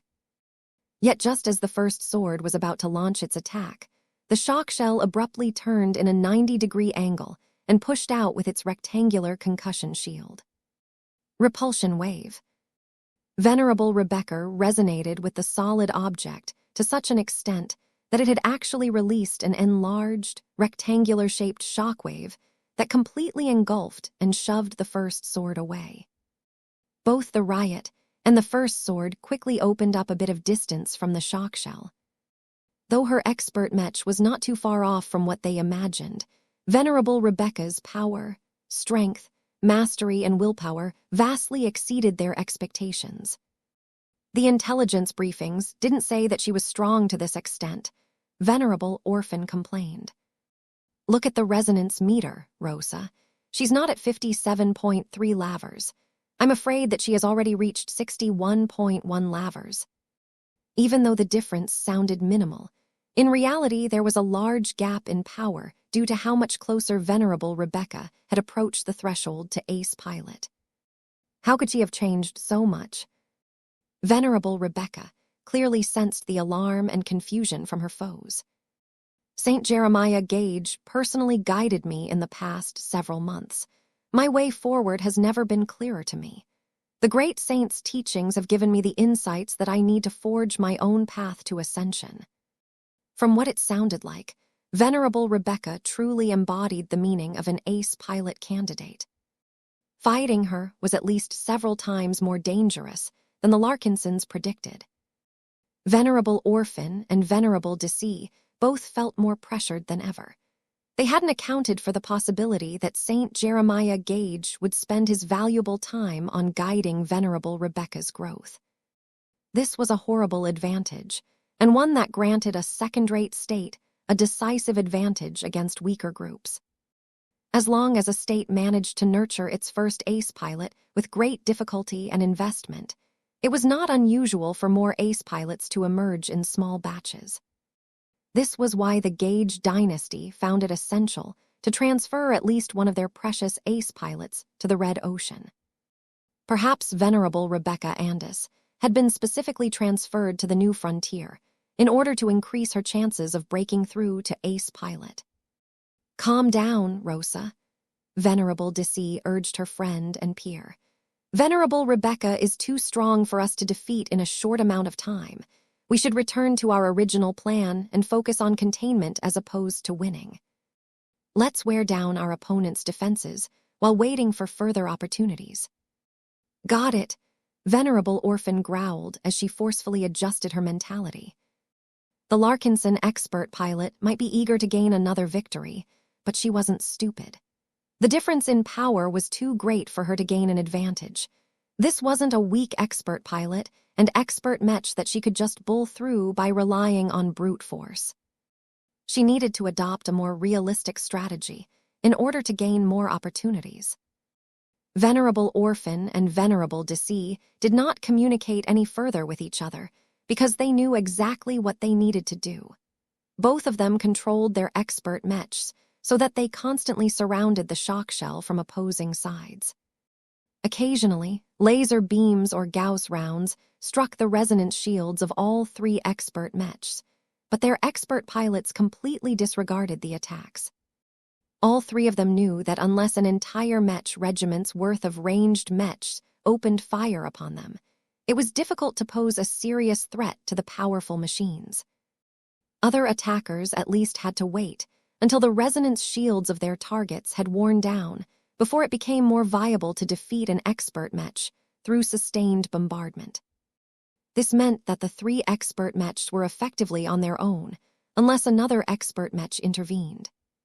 The two Larkinson expert mechs began their steady assault on the shock shell. Both Venerable Orphan and Venerable Deceased displayed excellent coordination when their machines dove in to attack the shock shell at the same time. No matter the strength of an expert pilot or expert mech, it was always a bit difficult to fend off attacks coming from two different directions. However, the shock shell under the control of its extremely skilled and strong-willed pilot was different. The shoulder-mounted Gauss cannons actually flipped over so that they could fire at targets approaching from the rear. At the same time, the shock shell fired destructive streams of lightning at the riot that was approaching from the front. The Gauss cannons unleashed a powerful salvo of heavy kinetic rounds that accurately slammed against the first sword's resonance shield, despite Venerable Deceased's best attempts to evade the attacks. The shock shell is able to defend itself against two expert mechs at once. Venerable Rebecca is too unreasonable. As the two Larkinson expert mechs enduring the punishing attacks and got close enough to swing their weapons, the shock shell easily fended off the incoming attacks by turning its frame sideways in order to block the incoming strikes with its shock hammer and concussion shield. Powerful sparks of energy burst from the contact points, as all of the expert pilots involved had invested a lot of true resonance in their moves. The thunderstorm surrounding the shock shell lost cohesion for a moment, but quickly regained its vigor, allowing Venerable Rebecca's willpower to constantly shock and paralyze her opponents on a mental level. The Larkinson expert pilots tried their best to endure the zaps to their minds, and forcefully attacked the shock shell as many times as possible. Though Venerable Rebecca was able to block most of the incoming blows by utilizing both of her expert mech's handheld equipment, she could not block every incoming strike, particularly those launched by the first sword. The difference in skill and technique became clear. Venerable Orphan clearly wasn't as refined in her weapon handling, but each of her spear strikes landed with such great force that they could still accelerate the breakdown of the shock shell's resonance shield. Venerable Deceased was much more successful in her attempts to outplay her opponent and land effective attacks. This didn't matter too much for the moment because the shock shell's resonance shield covered all of its weak points. Once the Larkinson expert pilots wore through this barrier, Venerable Deceased would definitely be able to pose a greater threat to the expert hybrid mech. However, after repeated attacks, both Larkinson expert pilots realized that it would take a lot of effort to exhaust the shock shell's resonance shield. This was also just its first line of defense. The Friedman expert mech also boasted a transphasic armor system. Goddammit, this shock shell is constantly trying to fry me and paralyze me when I've entered its rage. Venerable Orphan grumbled as her latest flurry of spear strikes got blocked by her opponent. This damn concussion shield constantly bounces back against my spear. It's disrupting my rhythm. Amazingly, Venerable Rebecca did not show any obvious sign that she was exceeding her mental capacity. She always kept her expert mech at an angle where it was able to block the attacks from the enemy, expert mechs no matter their positioning. Venerable Rebecca even had enough multitasking capacity left to independently control her shock shell's Gauss cannons to slam rounds into both of her opponents at the same time. With the help of dimensional magazines, the shock shell was not short on Gauss rounds. The expert hybrid mech did not hold back at all in its attempts to bombard its two targets. Though the Gauss rounds were not powerful enough to pose a serious threat against the riot and the first sword, each successful strike came paired with an electrifying explosion, which disrupted the operation of the two Larkinson expert mechs. "This shock shell is constantly disrupting our rhythm," Venerable Deci said. "We cannot go through with our current approach.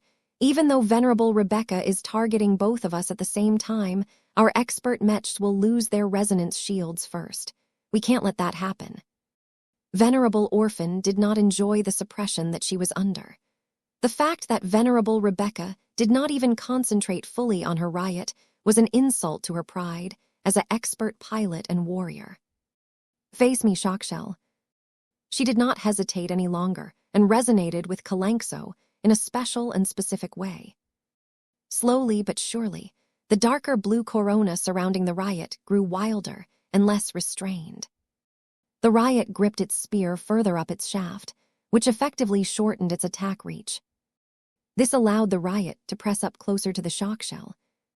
As soon as the riot got close enough, the resonance shields of the two opposing mechs began to touch and interact with each other.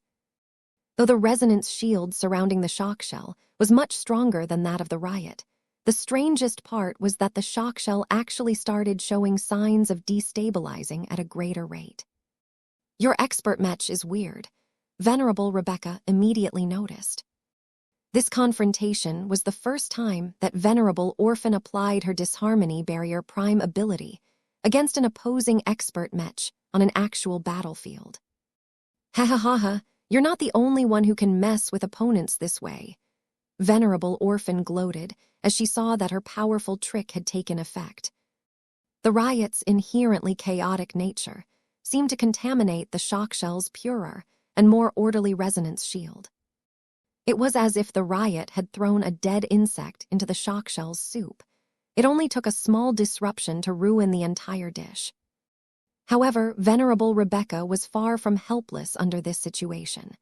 She quickly recognized the risks of allowing the riot to proceed in this manner and turned her shock shell so that its concussion shield faced the expert spearman mech. Venerable Orphan already had a hunch of what was coming. Not this move again. Repulsion wave. Another wall of solidified force slammed against the riot and pushed it over 100 meters away. The shock shell wasn't done, however. As soon as the riot no longer interfered with its actions, the Friedayman expert mech immediately turned to the first sword and struck with great violence. The shoulder-mounted Gauss cannons fired a powerful salvo of rounds that impacted the first sword.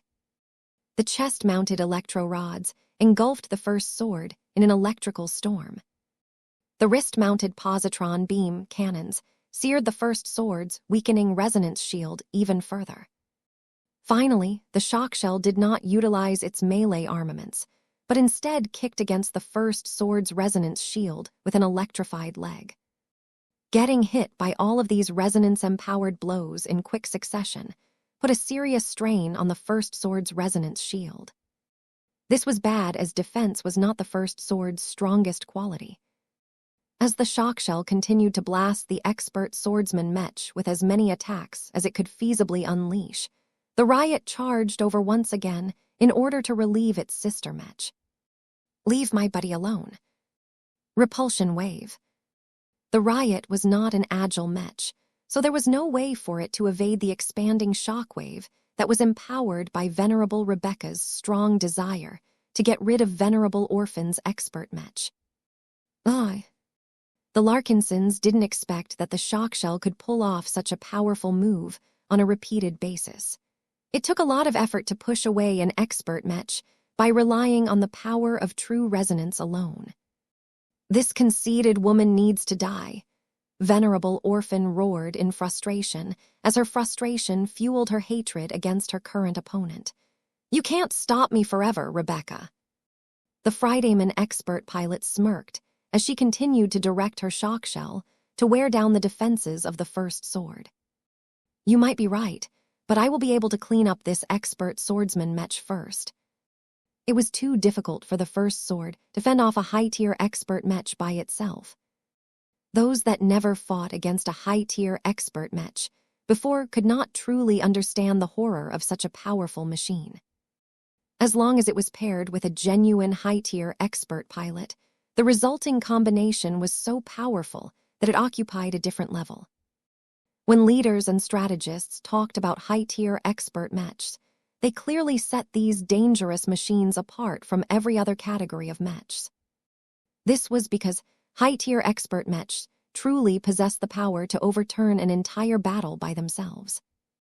One of the greatest shortcomings of the attacking force was that neither the Hexers nor the Golden Scullers brought any high-tier expert mechs. Both groups thought that they could handle these powerful threats as long as they dispatched 2 sufficiently powerful mid-tier expert mechs against them, but there were cases where this wasn't enough. Right now, Venerable Orphan and Venerable Deci were definitely having a hard time contending against Venerable Rebecca Andis. The hero of the Medallion Guards did not pilot a stodgy defensive mech like most of the Medallion Guards. Instead, she piloted a formidable expert hybrid mech that possessed excellent control and offensive capabilities.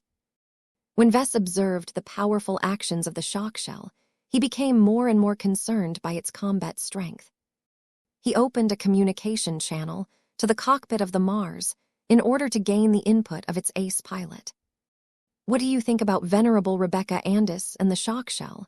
Vess straightforwardly asked. "She is strong," Reginald said with clear respect in his tone. "It is difficult for expert pilots who are over a century old to maintain their fighting spirit and their belief that they can still go forward. There are many expert pilots who face inevitable stagnation and decline once they grow over a century old. We mech pilots envy you mech designers for being able to practice your craft for centuries without growing weaker. It is different for us. I believe Venerable Rebecca's body may have weakened long ago, but it is through her dogged and persistent willpower that she is forcefully uplifting her condition."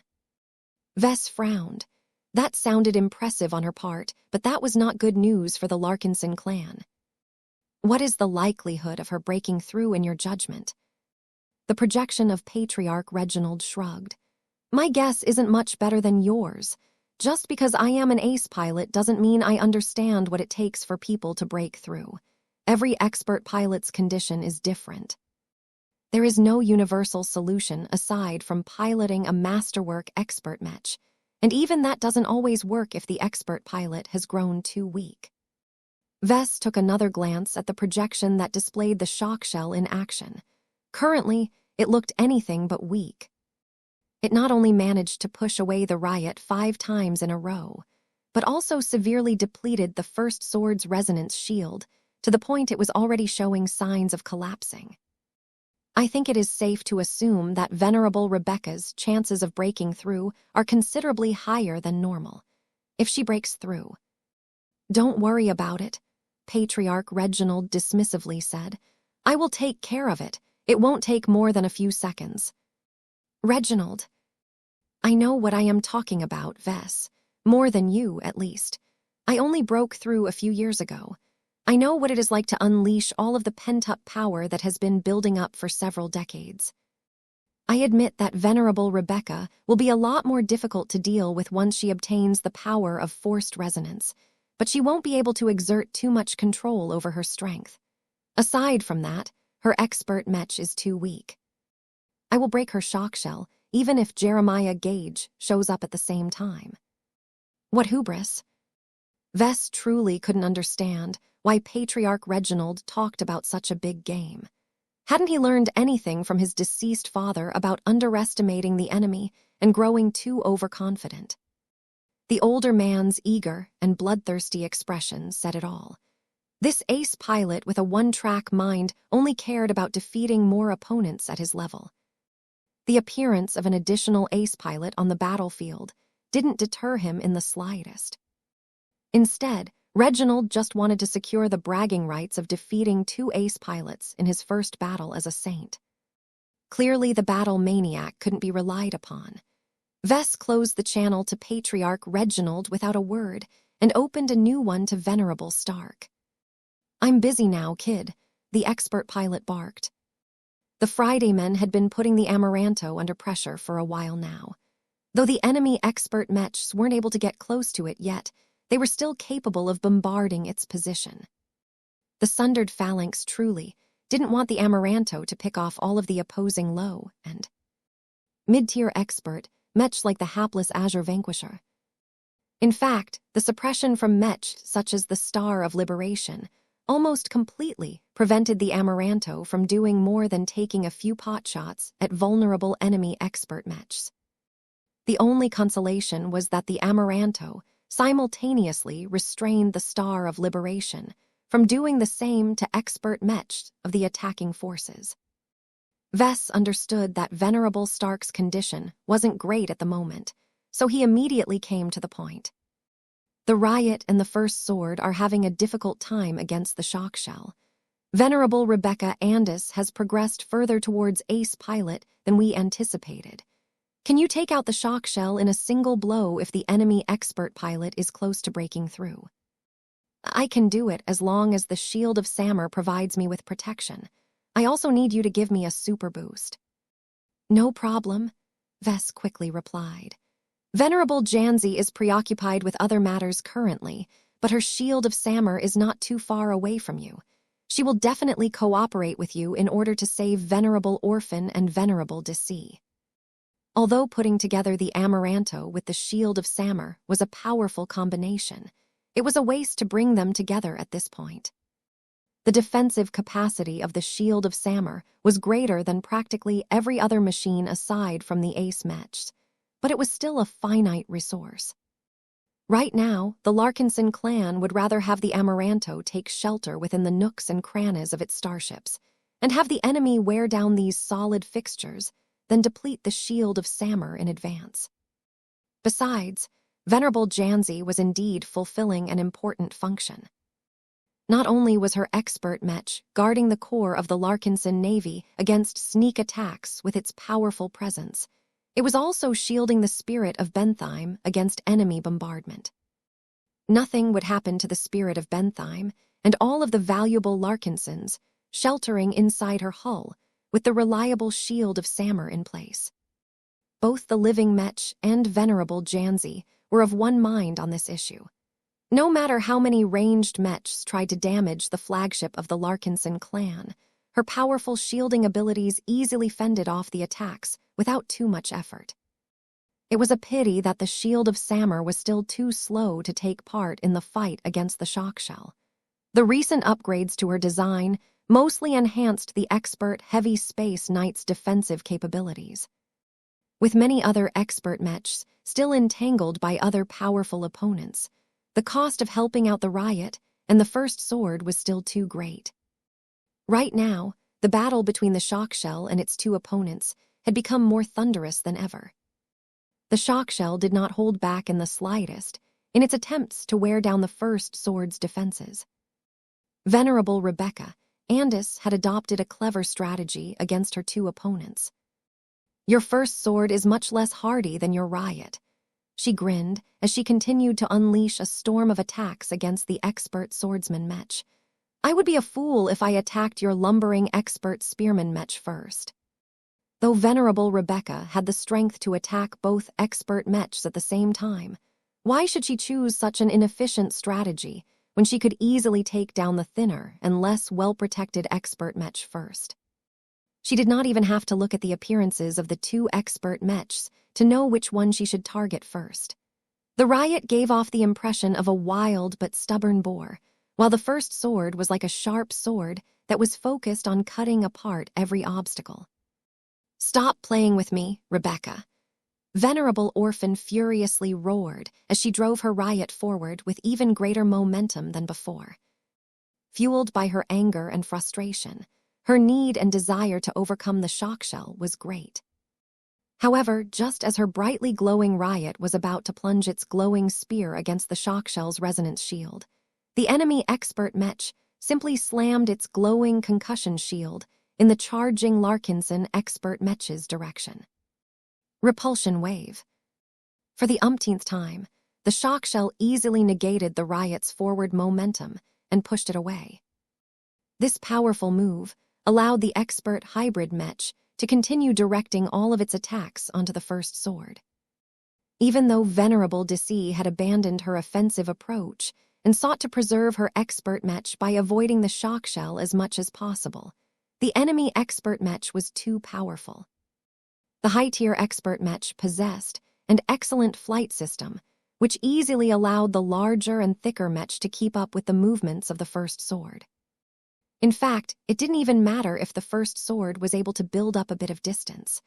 The shock shell was already lethal enough by relying on its ranged armaments alone. The shock shell's armaments and configuration made it clear that it did not excel at long-range combat. It had given up on more precise weapons in order to maximize its ability to crush enemy expert Mech at closer ranges. This meant that the shock shell was almost completely in its element at the moment. Venerable Rebecca not only seemed to be able to pull off her repulsion wave resonance ability without limit, she also imposed so much of her willpower onto Venerable Deci that the latter was beginning to feel more suppressed. The disparity in resonance strength and willpower development was too great. The first sword might have helped to offset Venerable Rebecca's formidable influence to an extent, but it was up to the expert pilot to maintain a winning mentality. As soon as Venerable Deci no longer believed that she could win this clash or endure the constant rain of attacks, her first sword would no longer be able to withstand as much damage. When Venerable Deci saw that the riot got repulsed yet another time, she finally couldn't hold it any longer. "Rosa, stop blundering forward like an oafish boar. Use your brain for once. You can't beat a high-tier expert pilot by relying on brute force. You need to condense your will into a weapon and cut through our opponent's repulsion wave." If Venerable Deci was in her colleague's position, then she would have been able to use a power move to cut the enemy's repulsion wave in half. Unfortunately, she was in a different position. Her opponent clearly recognized that the first sword possessed the sharpest weapon and needed to be neutralized as soon as possible. "I can't hold it any longer," Deci roared, as her first sword's resonance shield was already failing. After getting bombarded by a combination of electrical and physical attacks, the first sword finally became exposed after its resonance shield burst. Venerable Deci became a lot more desperate at this moment. Even though her expert Mech was getting hit directly, she forcefully summoned her focus and will and struck with a giant energy sword. It was a pity that the shock shell's resonance shield was a lot firmer and unshakable. Venerable Rebecca barely took the attack seriously. Venerable Orphan grew desperate and frustrated when she saw that the shock shell had overcome the first layer of defense of the first sword. Though Venerable Deci's expert Mech was not as fragile as other comparable expert swordsman Mechs due to the protection afforded by its unending alloy armor system, it was far from sufficient against an opponent as powerful as Venerable Rebecca. The shock shell itself possessed the capabilities to penetrate the first sword's armor. As soon as it had overwhelmed the Larkinson Mech's resonance shield, it had channeled extra power to its transphasic weapon systems in order to amplify their damage potential and enhance their penetration characteristics. The difference it made was clear. Whenever the shock shell fired its shoulder-mounted Gauss cannons at the first sword, the solid rounds punched deeper into the armor than before.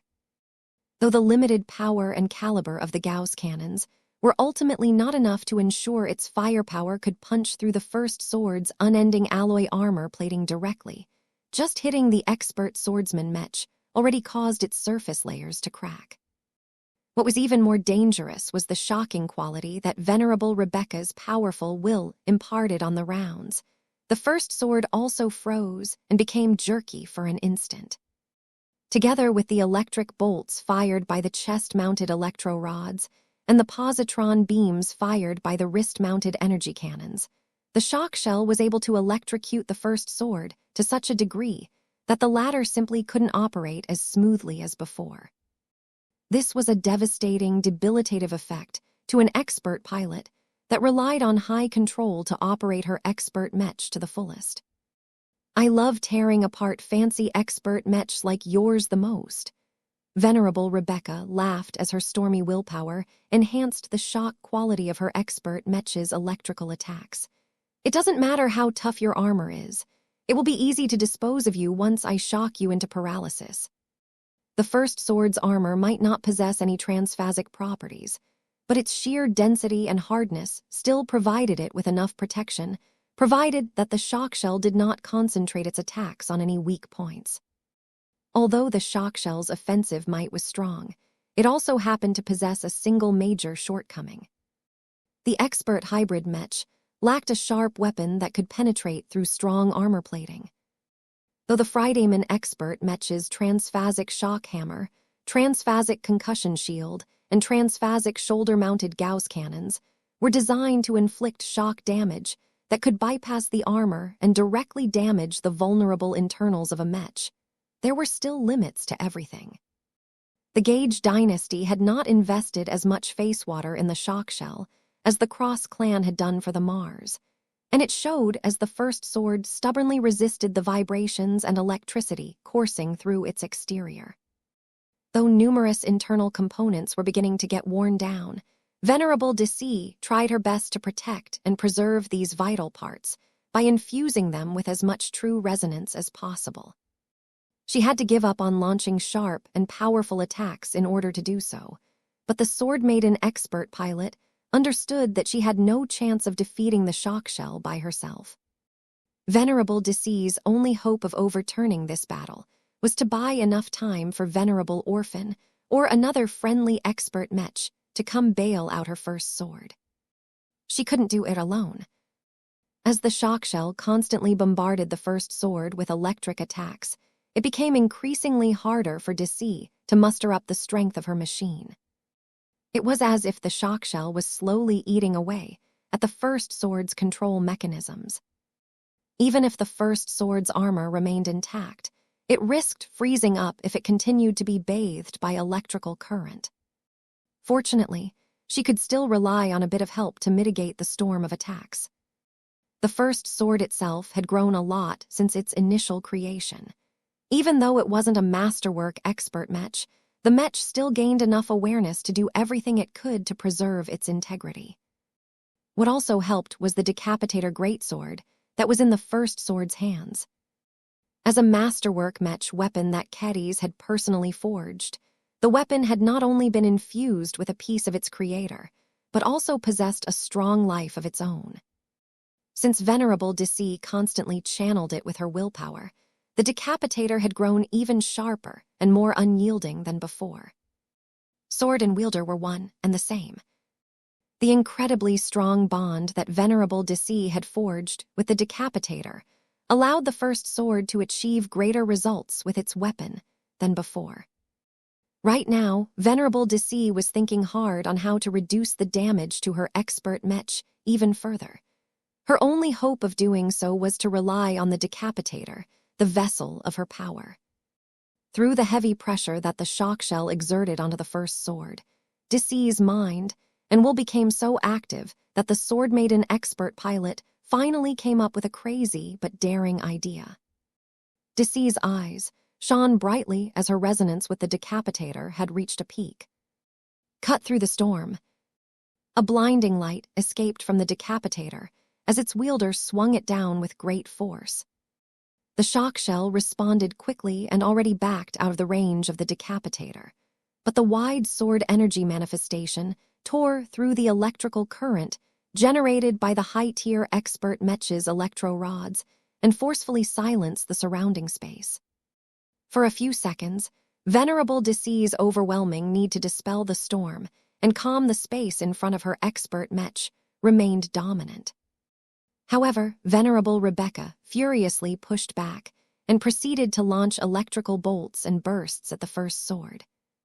The strength of their willpower was not comparable. Venerable Deci might be able to buy a bit of time by bursting out with all of her strength, but her opponent could easily squash the resistance with just her regular focus. "You are too young and weak to challenge an old soldier like me," Venerable Rebecca taunted even as her shock shell continued to grind down the first sword through a combination of melee and ranged attacks. Challenging me was the most serious mistake you have ever made. Do you truly think that expert pilots such as myself, who are closest to ace pilot, can be challenged by the likes of you? You are at least half a century too young to earn my recognition." Although Venerable Deci had already made the wisest choice by shutting off the open communication channels to prevent her from hearing her opponent's words, it wasn't effective. This was because Venerable Rebecca possessed so much strength and control over the surrounding space that she was easily able to convey her words to Venerable Deci by her force of will alone. Venerable Rebecca Andis might sound confident, but she did not slack off in the slightest. A battle between expert pilots was also a battle of the mind. The more she was able to disturb her opponent's mental balance, the easier it would be to overwhelm the opposing expert Mech in combat. With Rebecca's resurging power, the brief outburst from Deci lost effect. The latter did not give up, though. She spontaneously channeled her power in various different ways in order to create a defensive technique that could better cope against the storm that was zapping away at the first sword.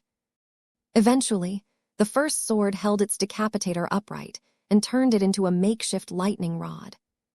Much of the electrical current that previously struck the first sword's chest, as well as other vulnerable parts, now became attracted by the large and thick greatsword. Though the unending alloy sword endured greater stresses as a result, its transcendent, masterwork qualities helped a lot with reducing the influence of Venerable Rebecca's willpower. This significantly reduced the amplification that made the electrical attacks so shocking and difficult to deal with. The remaining insulating and damage-resisting properties could cope with the remaining electrical damage a lot easier as a result. Venerable Deci felt a lot more relieved. Though her situation was still bad, she bought a bit more time for herself. In a way, the Sword Maiden expert pilot felt thankful for Venerable Rebecca for teaching her the importance of developing more defensive techniques. With her sword as the instrument of her will, Venerable Deci came up with one trick after another. She spontaneously adapted her existing sword style and created a host of new extraordinary techniques that defended her expert Mech against attacks in different ways. In one moment, a shield of pure sword energy blocked the electrical storm. In another moment, the decapitators swept out and actually managed to cut the two solid projectiles that the shock shell fired from its shoulder-mounted Gauss cannons. As Venerable Deci continued to dredge the less explored parts of her power in order to generate new defensive techniques, her opponent had long grown annoyed at the blatant experimentation. Did this Larkinson expert pilot truly think that Venerable Rebecca was here to train her own opponent? "Don't get complacent," Rebecca roared as the shock shell charged forward and slammed its shock hammer against the first sword. The expert swordsman Mech had to interrupt its lightning rod stance in order to block the hammer from striking its frame.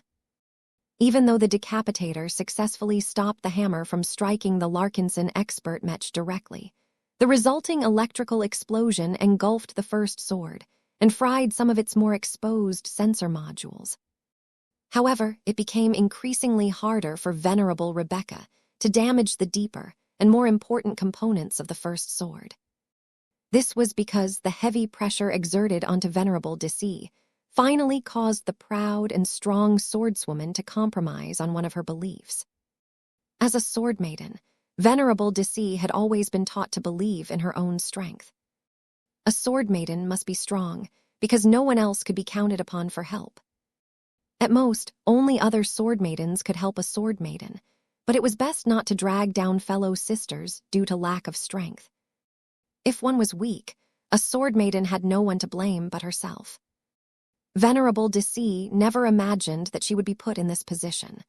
For years, she had embraced the identity as an expert pilot and a hero of the Larkinson clan. Her name was synonymous with the word strong, and her melee dueling capabilities ranked among the top of her peers. Being driven to this dire state by Venerable Rebecca Andis and her shock shell was a considerable blow to her ego and her vanity. As it became clear that her current measures were not sufficient to keep the first sword going, Venerable Deci fell into a difficult dilemma. Should she continue to believe in her own strength in the hopes that she could find a way to reverse the tide by herself? Or should she take a step back from her own conviction and accept the need to rely on help? At this crucial moment, Venerable Deci's will to survive and continue to protect her fellow sword maidens and Larkinsons exceeded her selfish desire to develop her own strength under the most difficult crucible possible. It was as if Deci flipped a mental switch. "Kalangso, assist me in battle." A silent roar rang through Venerable Deci's mind as she unabashedly embraced Kalangso's influence. The first sword glowed brighter as it channeled the power of a design spirit. Though Kalangso was only able to affect the first sword to a limited degree, the faint spatial barrier that hovered over the exterior of the expert swordsman Mech substantially weakened the extraordinary properties of the incoming attacks, thereby allowing the unending alloy armor plating to resist the blows with greater ease. Venerable Deci could feel her mentality becoming more animalistic as her bond with Kalangso grew stronger during this difficult period. Her swordplay became more savage and less controlled, but the power of its strikes not only became stronger, but also dealt more damage against the shock shell. After a long period of laying low, Kalangso finally gained an opportunity to display her might on the battlefield.